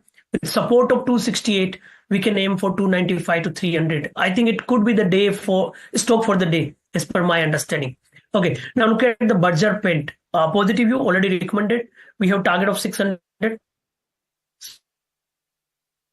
let's wait for target. Those who have traded 578.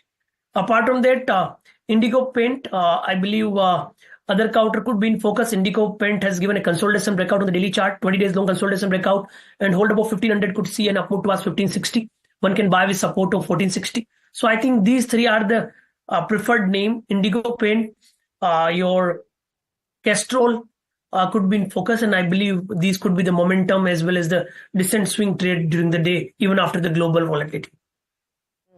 All right, Kush Bora, your take, would you say that perhaps the hit is not as bad as was expected? And do you see any scope for a recovery from here on the Nifty, or is it further way down? Any stocks also that you're spotting? So spot on, Tamanna. I was just looking at the indices, and yes, I mean it's not as bad. While we've not had a stellar recovery or any kind of meaningful recovery, but at least we are seeing some green shoots in stock. Which is also suggesting that if your mid cap and the small cap space is doing well, I don't think markets are really that afraid of the kind of dip that's come about or any global factors per se. Now, while I'll wait for just some more time before I initiate any kind of long position on the index, but if I were a trading guy, I would actually consider a long trade on Bank Nifty with yesterday's level 51 200, 51 250 as a stop loss. But that is purely for an aggressive trader. I'd wait for some more indications. As far as stocks go, I think the short calls that we discussed, BHEL and Siemens both are doing brilliantly. So in a market like this, you would expect it. But I take heart from the fact that the two long calls that we discussed, Concord Biotech is about 1.5% up, and Senco Gold, which we discussed as the one opening stock for the day, is also about 1.5% up. So if anyone wants to trade, I think these are good 3-4 names that you can trade on both on the long and the short side. Okay, Mayuresh, is this a blip for us? Because remember, if we are looking at the US markets as the lead indicator, this is a whole week of data coming in. Yesterday was ISM data, you're going to have jobs data coming in, and if that is better than expected, you could see a turnaround in mood, isn't it? No, absolutely, Tamanna. No, in fact, there are other two data points as well.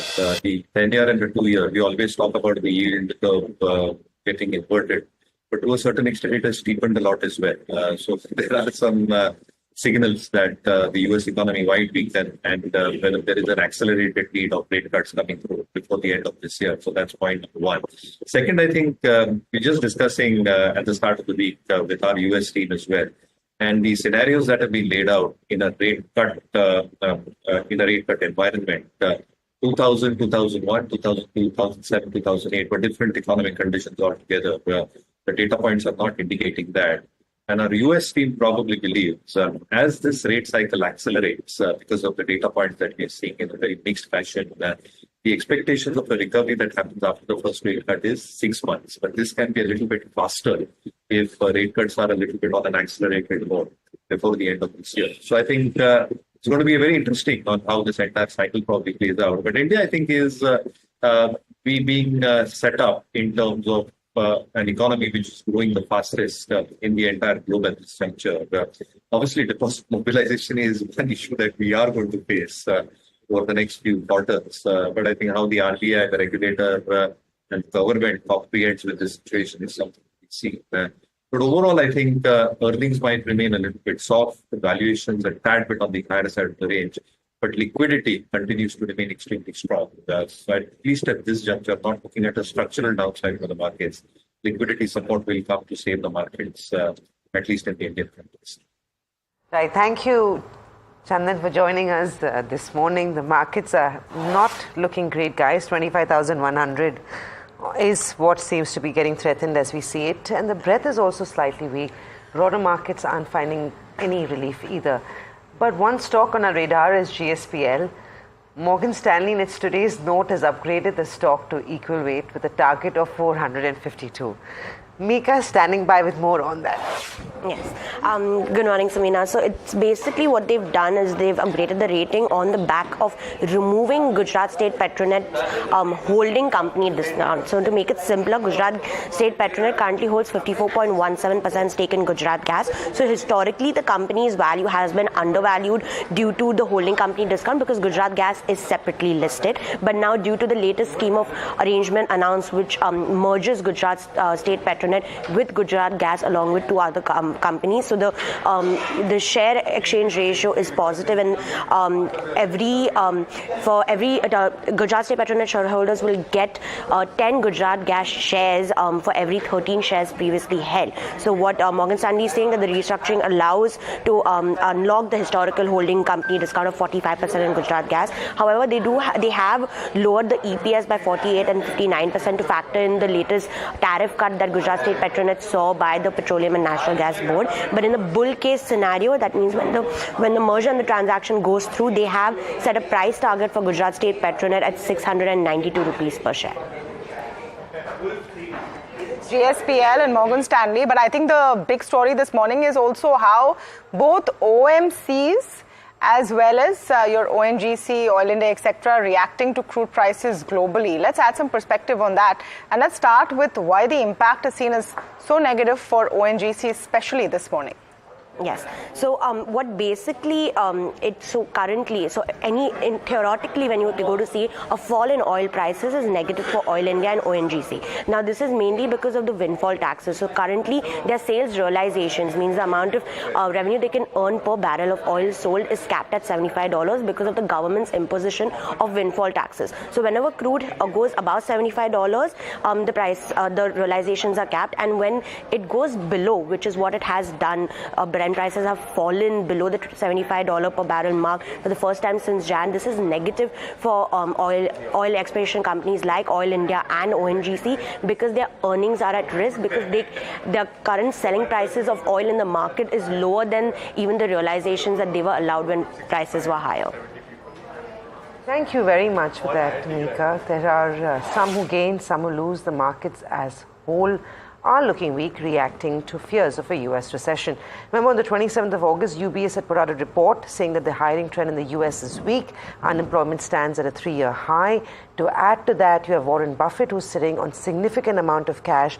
All those things have been bothering the markets globally, and that potentially is making investors in India as well question valuations. The Nifty itself is threatening 25,100, which is where we are holding on to a 177-point cut on the index. It wouldn't surprise us if the buying does emerge, because recently what we've seen is very shallow dips are getting bought into, and since the worry is largely global and the domestic market is all about domestic liquidity, it seems like we could be in good check.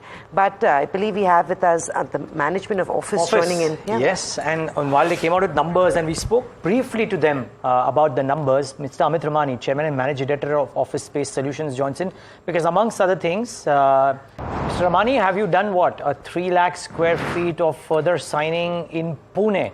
So clearly, co-working and space sharing seems to be picking up. Now, we spoke about the numbers, but can you just give us a brief overview of what's happened in the last 12 to 18 months within this space and for you?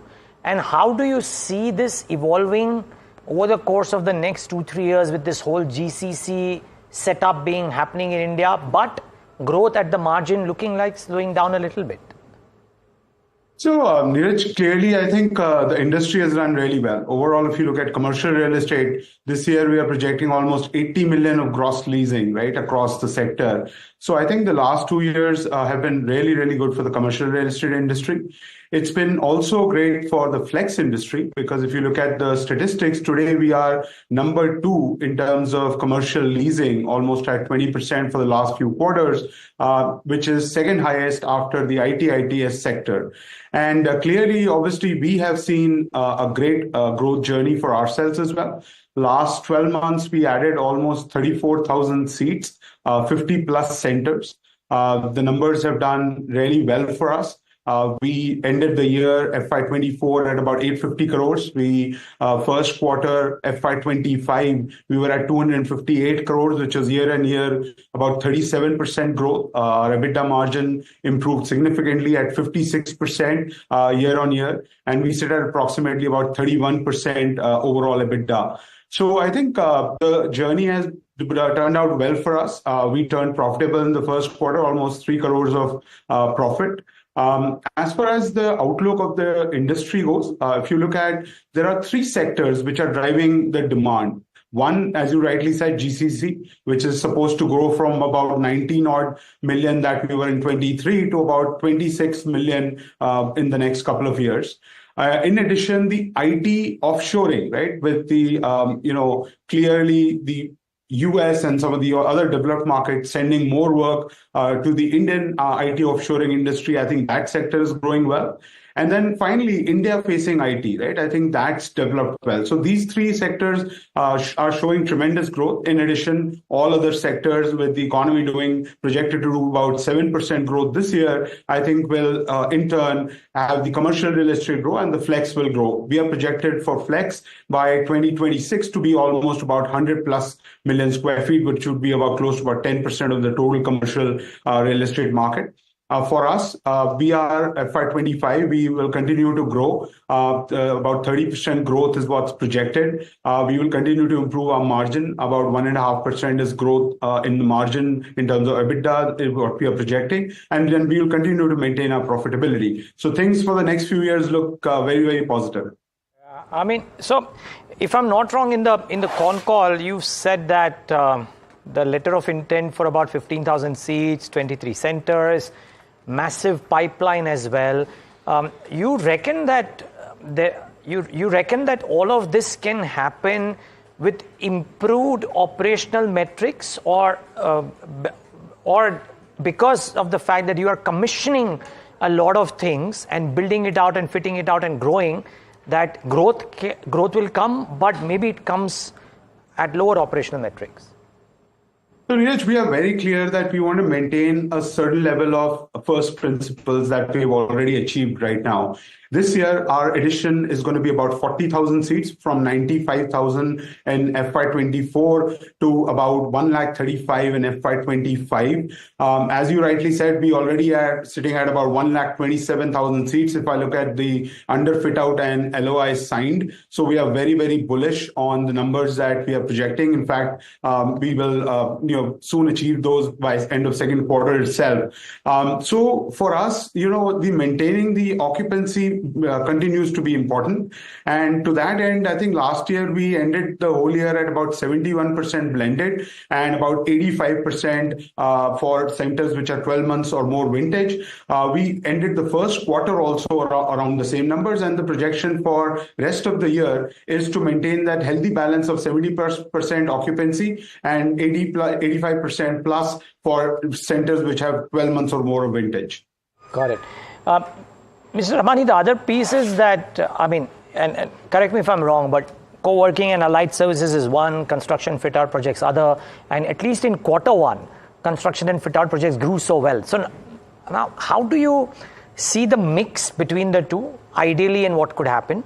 And can that change dramatically over the course of the next 3 years? Because, one thing is to look at your business on a quarterly EPS, quarterly margin perspective, but I rather look at it as to what you're doing right now versus what you do over the next 3 years. So clearly, I think, Niraj, if you look at it, it's a platform that we have curated, right? Today we have 2,600 client companies that sit with us every day. And to that end, I think we are looking to offer them everything that a commercial real estate workplace requires under this platform. And I think to that end, we added the design and construction business, right? So we do co-working, we do managed office, we do mobility solutions, and we do currently design and build services, and we do also facility management services. So everything is available under one umbrella. The mix currently is about 75% for co-working, including our allied services in it, and 25% is design build. For the foreseeable future, the mix will continue to be the same. And I think we believe that this gives us the ability to continue to engage with our clients and delivering consistently, services to them. Mr. Ramani, good morning. Tamanna here. You mentioned you have 2,600 clients which sit with you every day. What is that number going to go to by the end of this financial year? And, just trying to understand that going forward, since it's been such a good run and co-working is dominating office leasing in the Indian market, what is the sort of strategic upside you have in mind? So, Tamanna, I think the number of clients in FY24 when we ended was approximately 2,300. So we have added some 300 plus odd clients. We obviously will continue to add. But in addition to these clients that are resident with us, our mobility solutions, which is a meeting room for an hour or a seat for a day, we have 3,000 companies that use us in that capacity. So we have close to about roughly 6,000 odd companies that use us in some format or the other. So obviously we'll continue to grow this number. I think there are a total of about 11,000 companies that are meaningful in this country. And I think either they have been our customers or they currently are our customers. So I think that continues to be the focus for us. And we have the highest net promoter score in the country of 70%. That obviously is because, we deliver consistently for our clients. In terms of the, overall outlook, I think, as I said, I think we have curated a platform. We have created a network, right? Today, if you look at a city like Mumbai, we have 30 plus locations. A city like Bangalore have 34 locations, right? So we have an office center available in almost every single micro market. Today, we are almost in 60 micro markets across 70 cities in this country. We will add another 3 cities, so about 20 odd cities between tier 1 and tier 2 cities. And we believe that just like you need fast food, you think of McDonald's. When you think of work, you will think of office. Well, not some of your other competitors. There's another very big brand which is also there in India. I just wanted to know what your market share is, Mr. Ramani, and where you aim for it to be. So we would be in the top. We are the top when it comes to the network, right? We are the largest. We have, as I said, 169 as of June end. Today we have 185 plus locations. So as far as the network goes, we are the largest in the country. In the category of under 100 seats, right? We are probably the only branded player because a lot of the competition has moved into plus 100 plus seats. So I think we have market leadership in a lot of segments, and I think that we will continue to maintain as we go forward. Just, another point on your revenue mix. Of course, the lion's share is from co-working space and allied services. Are you looking to move up the chain on fit-outs, or is the focus going to remain with the prime business? So, as I said, currently we have a 75-25 mix, 75% coming from co-working and allied services and 25% from our fit-out services. That mix will continue for the foreseeable future. Okay. Mr. Ramani, the one, I heard you mention that you would do all of these businesses with operational metrics being maintained as well. Is there a formal, for lack of a better word, formal guidance that you may have given about what you will become, let's say 5 years out? I'm trying to understand how predictable would your line of business be in a country which is growing at 7%, circa 7%, whereas the world is kind of shrinking or growing at whatever pace that it is growing at. How predictable would this industry be currently? And therefore, by you being a market leader, how predictable would your growth be?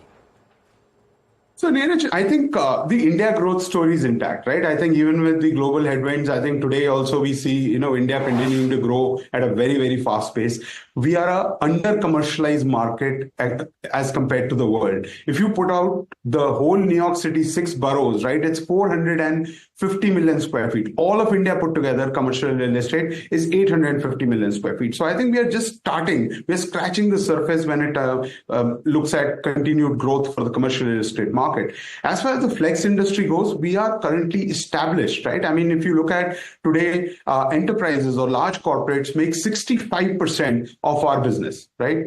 In addition, 25% comes from MSMEs and mid corporates and about 10% from startups. So clearly, I think the growth will continue to happen. If you look at urbanization, in the next few years, almost 50% of all of India will be in the metro cities, right? That means 80% of that is towards services. So that will lead into commercial office growth, and that will lead to the flex industry growth. And clearly, I think we have maintained the market leadership. I think without committing on specific numbers, I think we work very, very effectively to build the network, right? Getting to about 17 cities and almost 200 locations, I think is no mean feat, right? So clearly from that standpoint, we will continue to maintain that. No doubt it's no mean feat, Mr. Ramani. That's completely agreed, and is showing in your profitability as well. Just want to understand that more focus on tier 2 cities going ahead, and what would be the difference in the operational metrics between tier 1 and tier 2? So if you look at our current mix, out of the almost 185 odd centers, about 10%, 18, 19 odd centers are in tier 2 cities. Going forward, the mix will be 85% in tier 1, about 15% in tier 2 cities. To that end, I think, when you look at the operational metrics, they're similar, right? Because it's all a supply and demand ecosystem. So if I was to pick up a city like Nagpur, because of the lack of supply there, you could be paying more base rental, right, than, let's say, a Viman Nagar in Pune, right? So to that end, the metrics are all dependent on, kind of where we are in a micro market. To that end, but I think clearly the tier 2 city growth is absolutely rapid. And I think we believe that the trend channel economy is going to be written on the back of tier 1 obviously leading the charge, but tier 2 obviously supporting that growth. Okay, thank you so much, Mr. Ramani, for speaking with us. A detailed conversation there with Chairman and Managing Director of Awfis Space Solutions. And co-working is going to be the way to go. A whole host of recent reports from your Cushman & Wakefield, Anurag, etc., talking about the growth here. The other story that we're looking at this morning is the new entrant in the lifestyle business. Raymond Lifestyle is all set to make its D Street debut on the 5th of September. But what is the sales picture and how do the valuations stack up against its peers? Sajid is joining in with a comprehensive analysis. That's right. Raymond Lifestyle, which is the consumer lifestyle business of the Raymond Group, is going to list on September 5th. If you look at the kind of segments they are present in, they're mainly present in 4 key segments, which is wedding and ethnic wear, where they have nearly 36% of the revenues coming from there, garment exports, branded apparel and textiles. These 4 segments are key to Raymond Lifestyle, and the growth is primarily been pegged on the growth of wedding and ethnic wear, which is there, which had a revenue of nearly 2,500 crores in FY 2024. There are comparables which are there, and we're trying to construct what could be the valuation for these segments and the value of Raymond Lifestyle as a whole. If you look at the wedding and ethnic wear, you have Vedant Fashion there, which is one of the leading players there with good valuation coming in for that segment, for that company at 22.6 times market cap to sales, which is there. Branded apparel, you have Aditya Birla Fashion, which is there. Garment exports, Gokul Das, and textiles, Arvind. These are the 4 key companies which are present in these segments and are the leaders in these 4 segments where Raymond Lifestyle has some operation. And going forward, the street is likely to value them based on some multiple. The multiple could either be the market cap to sales, or you could just take a price to equity multiple and then look at the key price which is there. But if you look at some of the numbers which we are looking at, even if you discount it from the key leaders in these segments, the wedding, if you discount it to 16 times market cap to sales for wedding, garments at 2 times, branded apparel at 2, and textiles at 1, it almost gives you a market value of close to 50,000 odd crores for them. But the street will be looking at the earnings as well, because that's something very, very important for that. Raymond Lifestyle is a profitable company, and they've been growing at a top line of nearly 12 to 15%. They've targeted EBITDA doubling by FY27, and that would mean that they will have a good, healthy profitability in FY25 and 26. And we are taking the multiple of FY25 as one of the metrics to look at what could be the price, and assuming that they have a PAT of 640 crores in FY25, they will have roughly and a multiple of 30 times price to earnings which is given to them. The price could come to nearly 3,147. Remember, the price is going to be discovered on the stock exchanges on Thursday, and that will be through a pre-open session where the discovery of price happens, and then the trading begins at 10 a.m. in the morning. But it gives you a good feel of what the lifestyle business could be priced at, and what kind of valuation that could be there. So if you look at a PE, it could be between 3,000 rupees a share, and if you look at market cap to sale, it can go all the way up to 7,000, 8,000. So it all depends upon how the market is going to value this company when it lists tomorrow. Okay. Thanks, Sajid. So this is a brief overview. Tomorrow morning, Sajid will also tell us about what is it that people are saying when it comes to the eventual listing price, and what should people do with the listing price being discovered. Thanks for that, Sajid.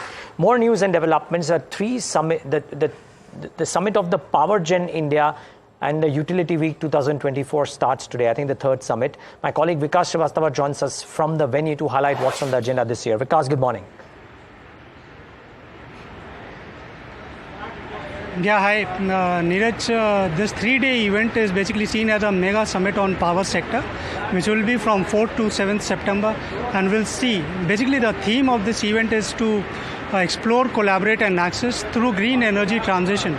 Now the purpose of this entire event is basically to come together and find midterm issues or how to mitigate challenges in the green energy sector. This event is likely to see participation from policymakers and various stakeholders. So a lot of union secretaries, Secretary of Power, Secretary of Oil and MNRE Secretary will be there on the first day. And there will also be the MNRE Minister, Mr. Prahlad Joshi, who will be coming today and participating in the event.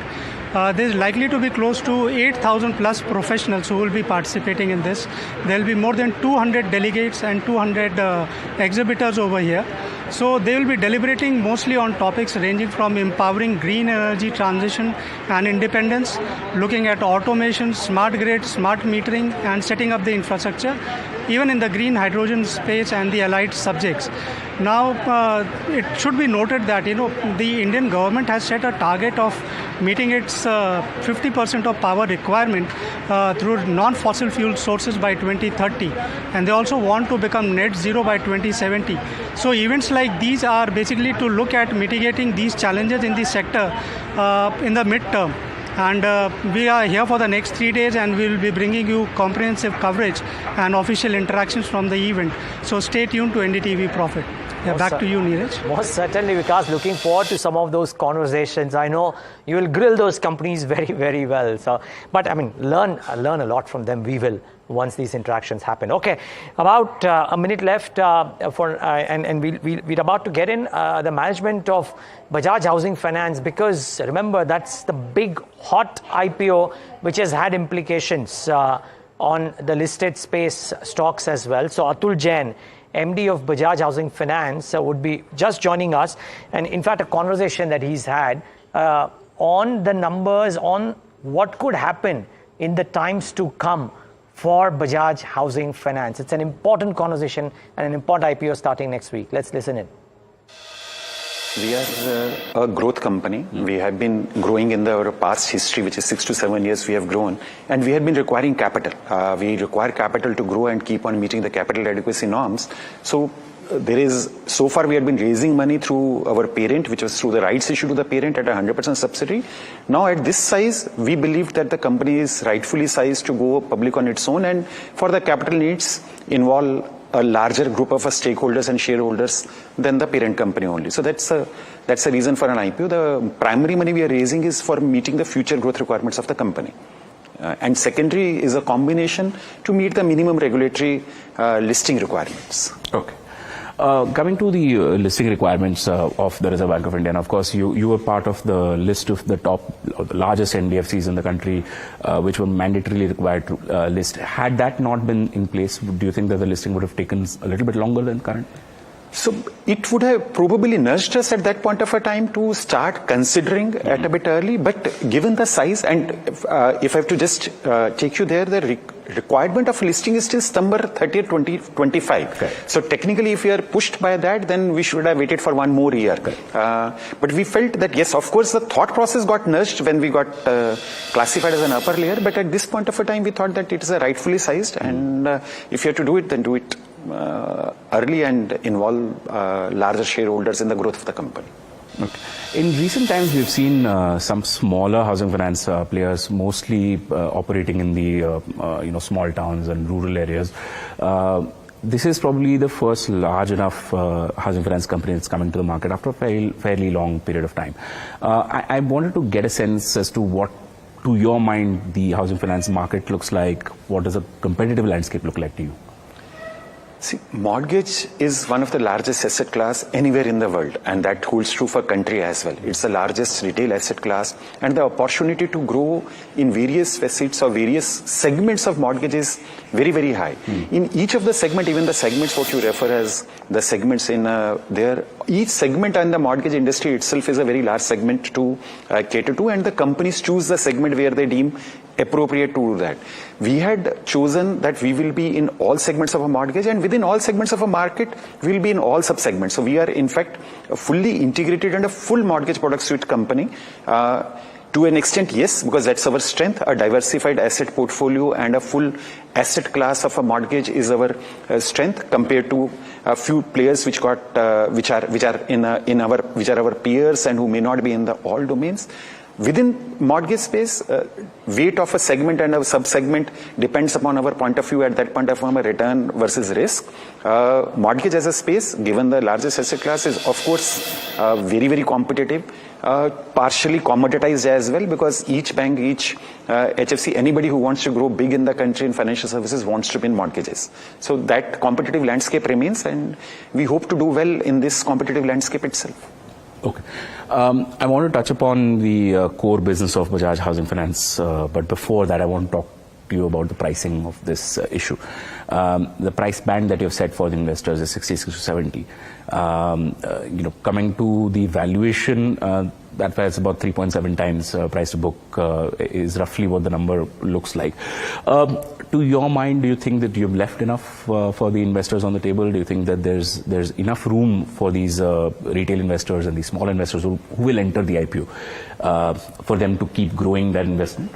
Vishwanath, this is an area which, of course, I'll be blank at, because valuation is not my matter of expertise, and I'm not a stock market expert at all. We run a business. Happy to answer questions on the business construct and how we are running the business and what are our strengths on the business. The valuations got determined by, as guided by our book running lead managers, and they, I believe, of course, take into factor various factors, the multiples, what you have talked about, or the future growth potential.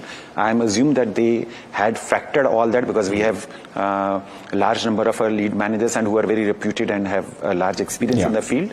We are guided by the experts there, because we know how to run the mortgage business. I, of course, do not know anything about the capital markets and the valuation. That's completely fine, sir. Coming to the mortgage business itself, now a large part of the book is a salaried-focused portfolio. Majority is sourced directly by your branches, 215 odd branches that you have across the country. Tell me how this is geared towards future growth, because as you said earlier, the competitive landscape is still tough. Every lender who wants to be someone is in the mortgage business. How does your franchise help in that, pushing that growth forward?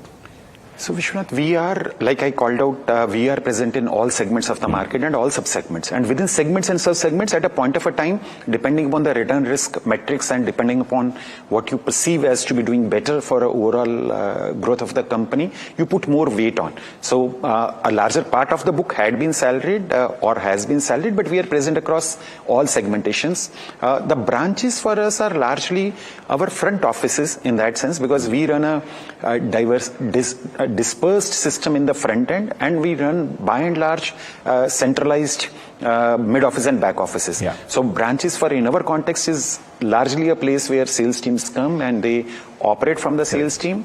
The markets what we are operating in are larger part of mortgage market in the country, and we will continue to grow our geographic presence in a gradual manner the way we had been growing in the past to cover more and more of a market.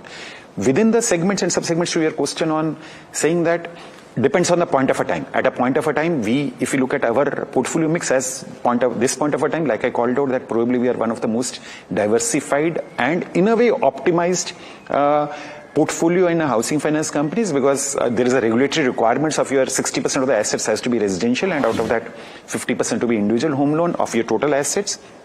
Looking at that kind of a regulatory requirements and then the other segments available, we believe we have built a diversified portfolio, and within segments, within sub-segments, at a point of a time, depending upon risk-return equations, we'll keep on modifying a bit or keep on taking the calls on an active basis.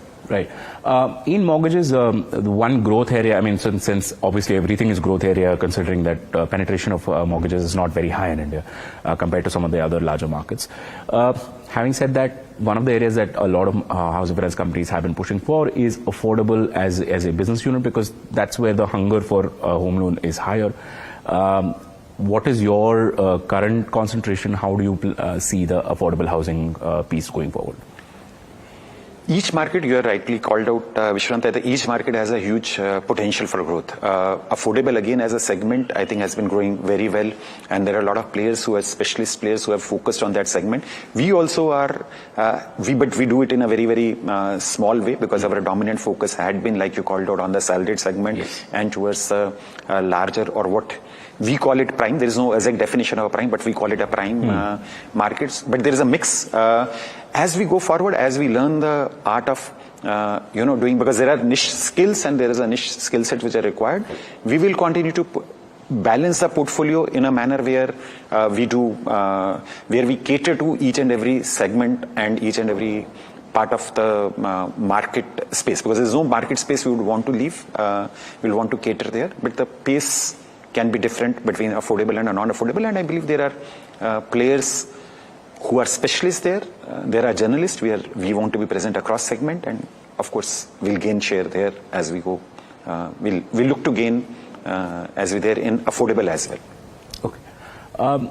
Thinking about your average ticket size, it's between 45 and 50 lakh, if I'm not wrong, right? 46 lakhs. So that automatically puts you in mostly up to maybe tier 3. Maybe going below that will not make much sense for you as a business. But considering that you're in that space, first. Secondly, a large part of your book is 750 plus CIBIL score. Large part of your book is also salaried. Do you think that maybe it's a little too limited? Not exactly. Again, it's a point of a time, Vishwanath. Like when we started, if we take 6 years back, we were largely 100% salaried. So 5-6 years back. But we continue to expand the segments as we went. Self-employed is now through the door, because one you're looking at is the acquisition figure, but then through the door figures, there is a shift in the segmentation, or there is an addition to the segmentation. Okay, we'll have to cut out, but shift in the segmentation, addition to segmentation, and lots more. I think you can hear this whole interview later on this channel, or on all of our social media handles. But it's about time that we mark yet another debut on Dalal Street. ECOS, India Mobility and Hospitality, set to list on the exchanges today. The 600 odd crore IPO was subscribed about 64 times. Overall, with the QIB portion subscribed about 136 times, the NI portion about 71 times, and retail about 19 times. So very strong subscription, very likely from what the discovered prices that the listing should be healthy. And well, at lists at 390, which is about a 17% uptick versus a premium, versus the issue price, about a 16.7% premium, like I said, on the NSE. So not a bad listing. The point is, let's see what it does from here. Maybe a day which would have been way in the green might have been even better for ECOS, but this is not bad. Let's just wait and watch how it does. With that, it's a wrap on this leg of India Market Open, on the note that the markets are not doing all that badly. We'll talk to a very special voice on Talking Point today. Vetri Subramaniam, Chief Investment Officer of UTI Asset Management Company, joins us on the other side.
Thanks so much for tuning into this broadcast. The case for a chat with our guest today.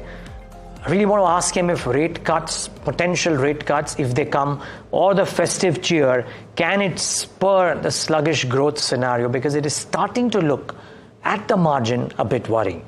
Can DII flows sustain the Nifty rally? They have done that thus far. The heavy lifting has been done by domestic flows. Can it actually take it further to what some people would say egregious valuations? Also, while PSUs had a fantastic 2023, the second half of 2024 has been anything but great. Do PSUs have investable pockets, or is it a wait and watch? To talk about all of this and more, Vetri Subramaniam, Chief Investment Officer, UTI Asset Management Company, with us on the show. Vetri, so good having you. Thanks so much for taking the time out. Always nice to talk with you, Niraj. Thank you so much. Vetri, I want to start with a million, billion, trillion dollar question.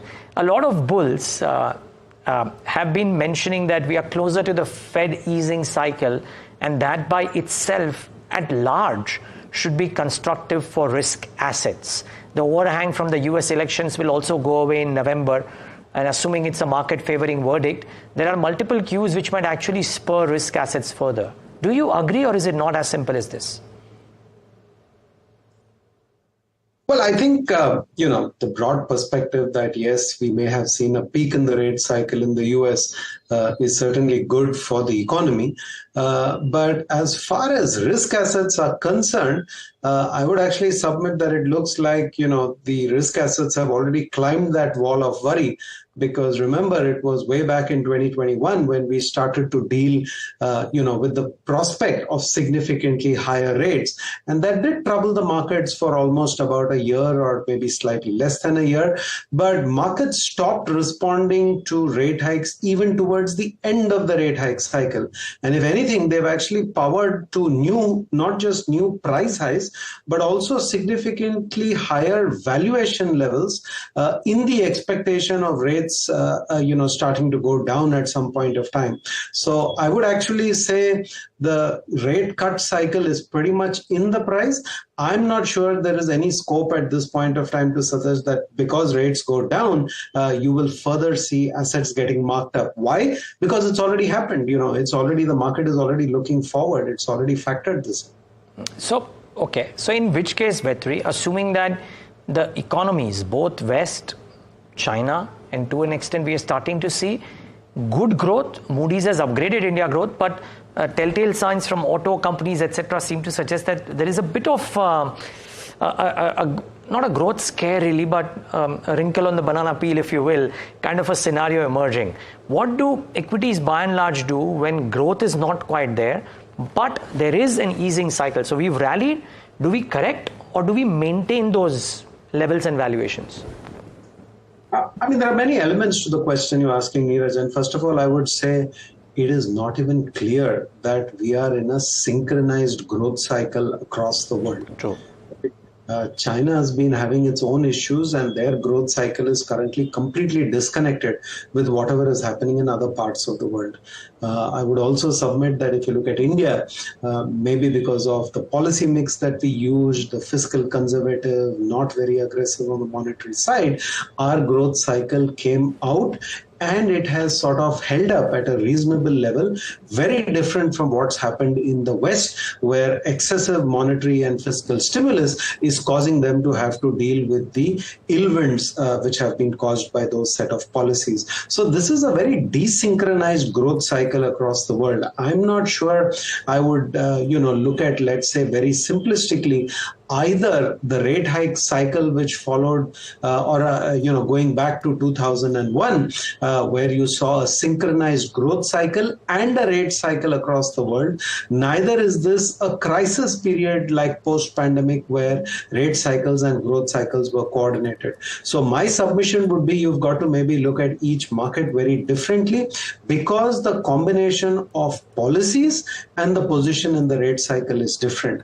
I think as far as India is concerned, our view has been that the rate cycle will be slow in terms of cuts. It will be limited. And in fact, the governor's continued focus on keeping core at, not core, but headline at 4% suggests that we should hold our horses as far as rate cuts in India are concerned. We at best expect 1 to 2 rate cuts through the rest of the year, all the way up to March 2025. So in India, the case for rate cuts is quite limited, just given the policy, framework that's being laid out.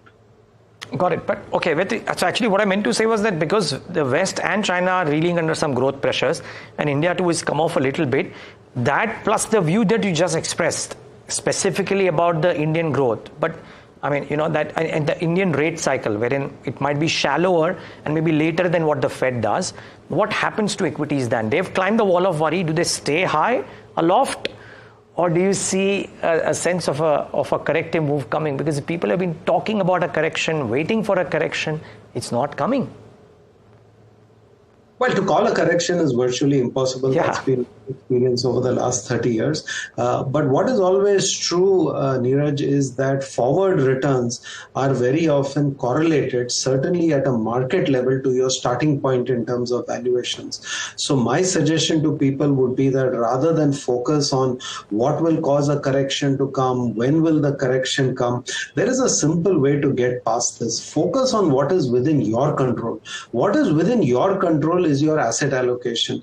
If your asset allocation relative to your goals, relative to your risk appetite is excessive in terms of equity, not because of any excessive risk you took, simply that equities have delivered spectacular returns, very healthy returns over the last 2 to 3 years, then adjust your asset allocation. There is no point getting into this speculation about when will the correction come, why will it come. I've been doing it for 30 years now, and nobody can forecast this stuff with any degree of accuracy.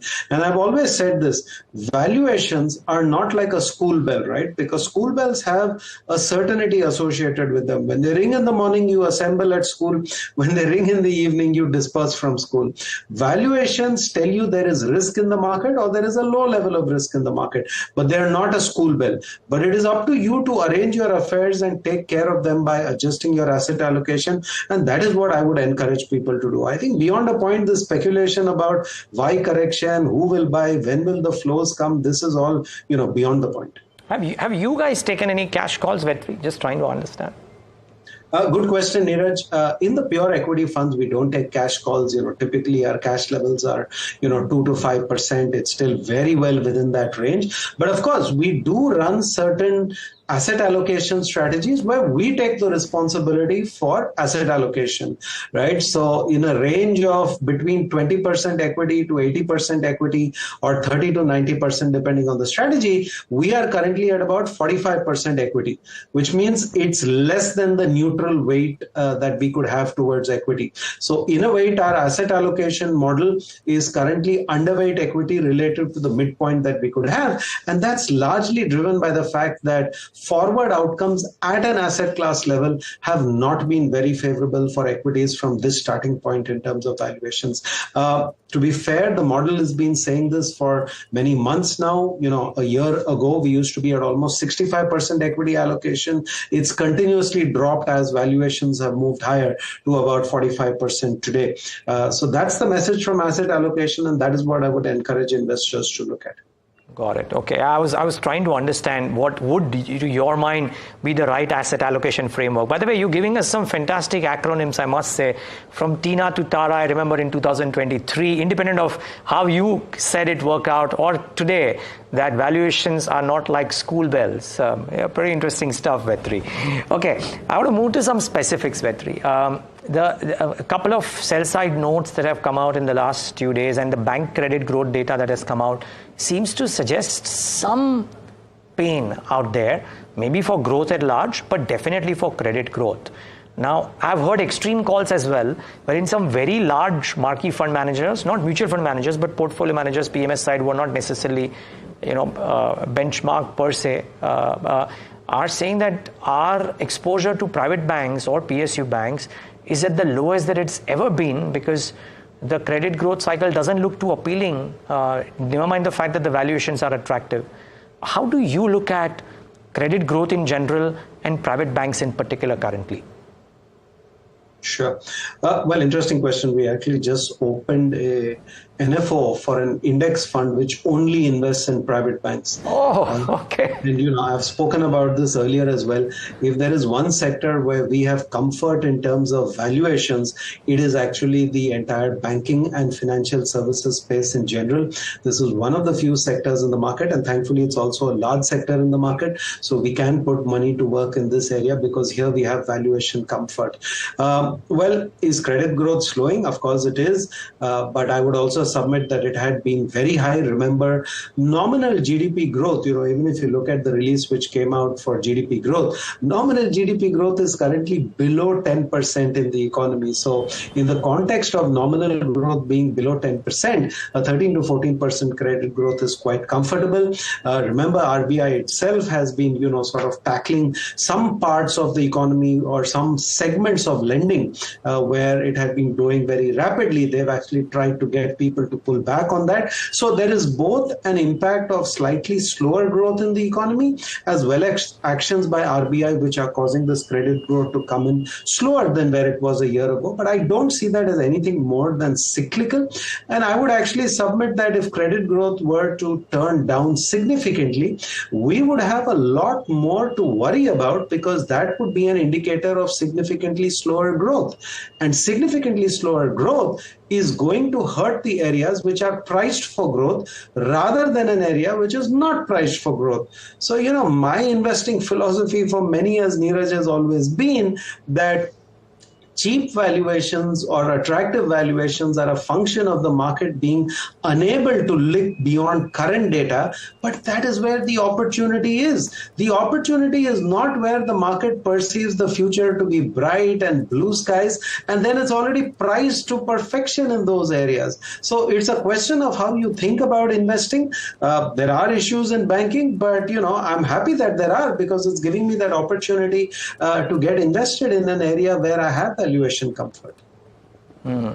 Okay, so valuations attract you enough for you to even launch a scheme to that effect. So which is interesting to know. I'm guessing you're not. You will yourself say that you're not timing it in the sense that it will start turning from a particular quarter. At some point of time, it will, and you will be prepared for it.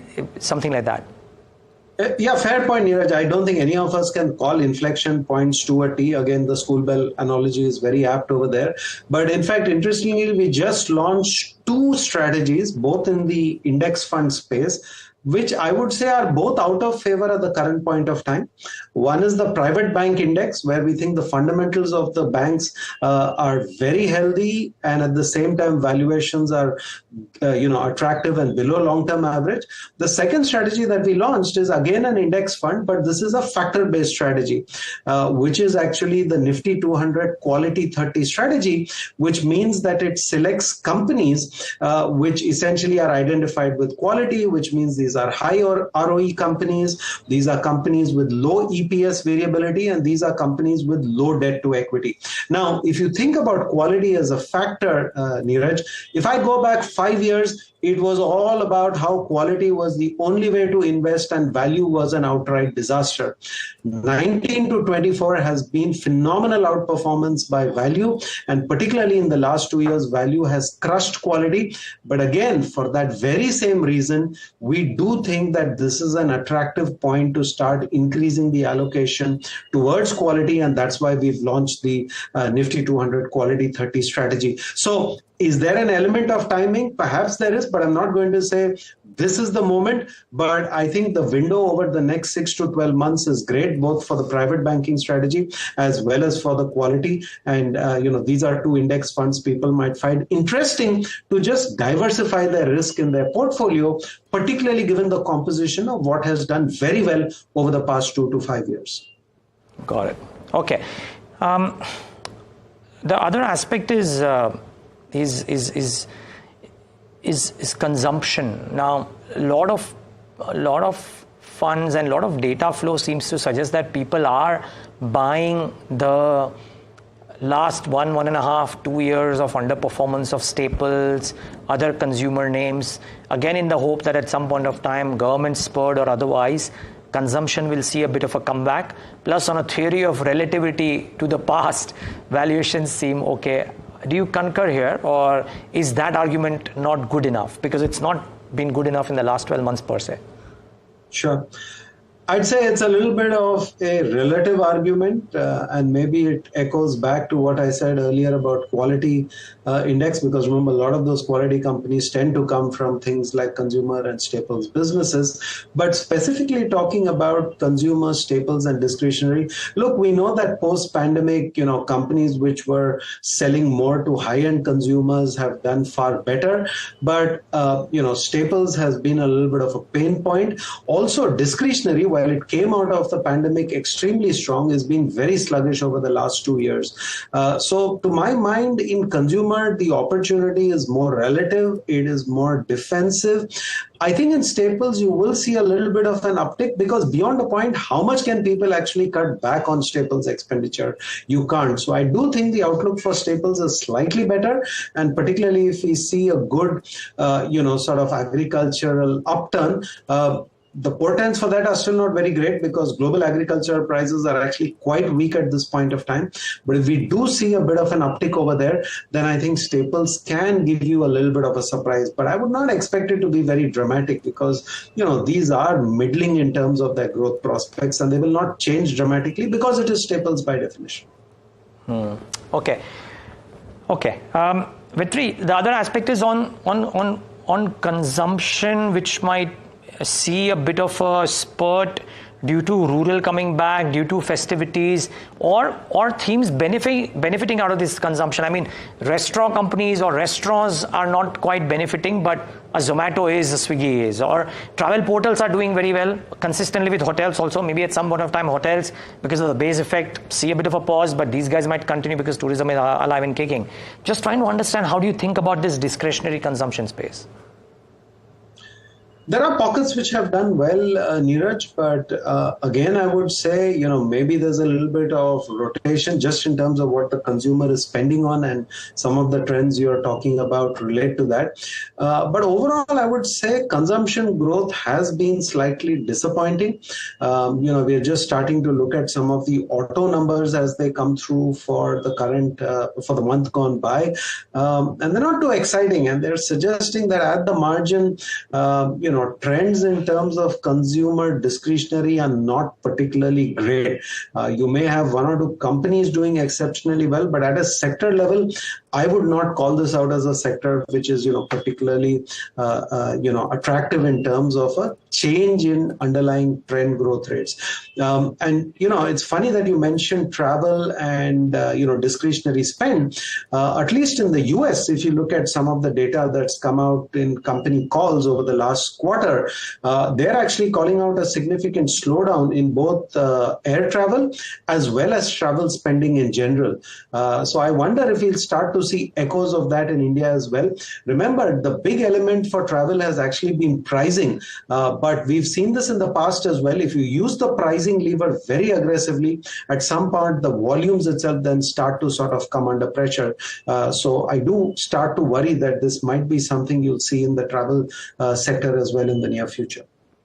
Got it.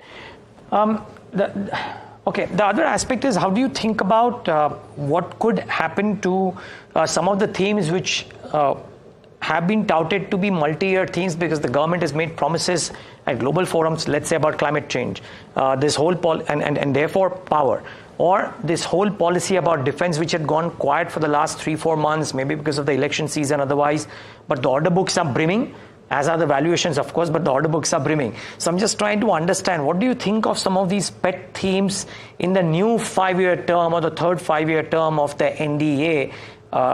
The stocks have rallied, the sectors have done very well.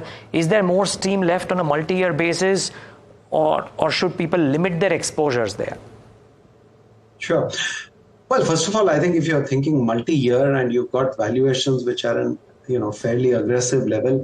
I don't think we can think of this in terms of the tenure of governments, right? I mean, I think your investing landscape and your investing horizon has to be much longer than that to be able to take calls on businesses which are, already building in significant growth runway.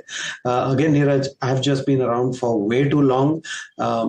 We've seen how IT companies got priced to the roof in 99, 2000. And this is a great lesson and a humbling experiment for all of us, because has the sector become significantly larger than what it was in 99, 2000? Remember, IT services today is larger than India's, oil imports, right? That's how large that sector has become. But if you bought some of these stocks at the inflated valuations that they existed at that point in 99, 2000, you've had, 20 years of regret in terms of the kind of forward returns that you earned out of them. I could go back to 2005, 2008, the madness that went on in infrastructure, and India will always be short of infrastructure, so on and so forth. And once again, you find that the promise and the delivery in terms of returns very, very different. So I've learned the hard way. There can be individual companies that will completely surprise you in terms of their growth prospects over 10 years, 20 years, and 30 years. But when the sector as a whole is incapable of distinguishing between individual companies, their managements, their strategies, and their ability to navigate challenges, to me, that is a warning sign. And therefore, when I see sectors which in their collective entirety start to get richly valued, the alarm bells actually go off for me. Very much the opposite of what I spoke about when I was talking about the private banks earlier. When you see collectively all companies being painted with the same brush, either positively or negatively, my instinctive reaction is to start thinking the opposite direction. So is there an exception to this rule, Vetri? I mean, sure, I buy your point completely because that's your style. I'm just trying to think, are there pockets wherein the valuations may be expensive, but either the management commentary plus the growth landscape plus the quality and the texture of the growth and the return ratios make you think that even if these are expensive, you may want to stay invested? Well, let's get one thing out of the way, Niraj. Management commentary is entirely pro-cyclical, right? So if you're going to rely on management commentary, I think, I'll leave it to your, good senses. But 30 years, my experience is management commentary is entirely pro-cyclical. So please don't base, 10 years and 20 years of outcome based on management commentary. What you must base your thoughts on is the management's ability to run a company on very sound fundamentals, cash flow generation, return on capital, and the strength of their capital allocation framework. That is what navigates companies over 20 to 30 years, not their commentary about what will happen in 20 to 30 years. I mean, who has seen 20 to 30 years? And the future is, always full of surprises, Niraj. Wow. You don't often hear this, and therefore it's great to hear this, Vetri. Thanks for putting it out there. And yes, in some sense, very, very logical. But okay, Vetri, so my final question, and correct me if I'm wrong, but you seem, if not bearish, I'm not using the term bearish, but you seem concerned about pockets of valuations in a lot of sectors, right? By the fact that you're launching a banking index, you are constructive there, but that's a large pocket as well. A lot of our viewership is also retail, who might be investing into your funds, but who also want to try and understand what pockets or what themes from the smaller end might look attractive to a large investor like you. Is there anything out there? Nothing that I can call out top down, Niraj. I think it's more sort of stock specific at this point of time. And I must admit, as you go down the market capitalization curve, actually stock picking becomes harder, because that is where in general there has been a lot more valuation updrift. And I would just say we can choose terms like bullish, bearish, etc. They don't mean anything. I think as investors, our priority needs to be risk management at all points of time. When risk is being underpriced, you become more cautious. When risk is being overpriced and valuations are cheap is when you start to get more bolder. And I think this is one of those times where risk is getting underpriced. Investors just need to incorporate that into their framework. Doesn't matter whether you're institutional or whether you're an individual retail investor. Be more cautious, be more aware of risk is really the message that I would want to give. Okay. Well, lots of gems in this conversation today, Vetri. Thank you so much for taking the time out and speaking to us. We are in September, but we are closer to the festive season, Vetri. So maybe not the once a quarter thing, but maybe slightly earlier than that, around the festive season, would be a good time to reconnect for sure. Look forward to that, Niraj. Thank you so much. And viewers, thanks for tuning in.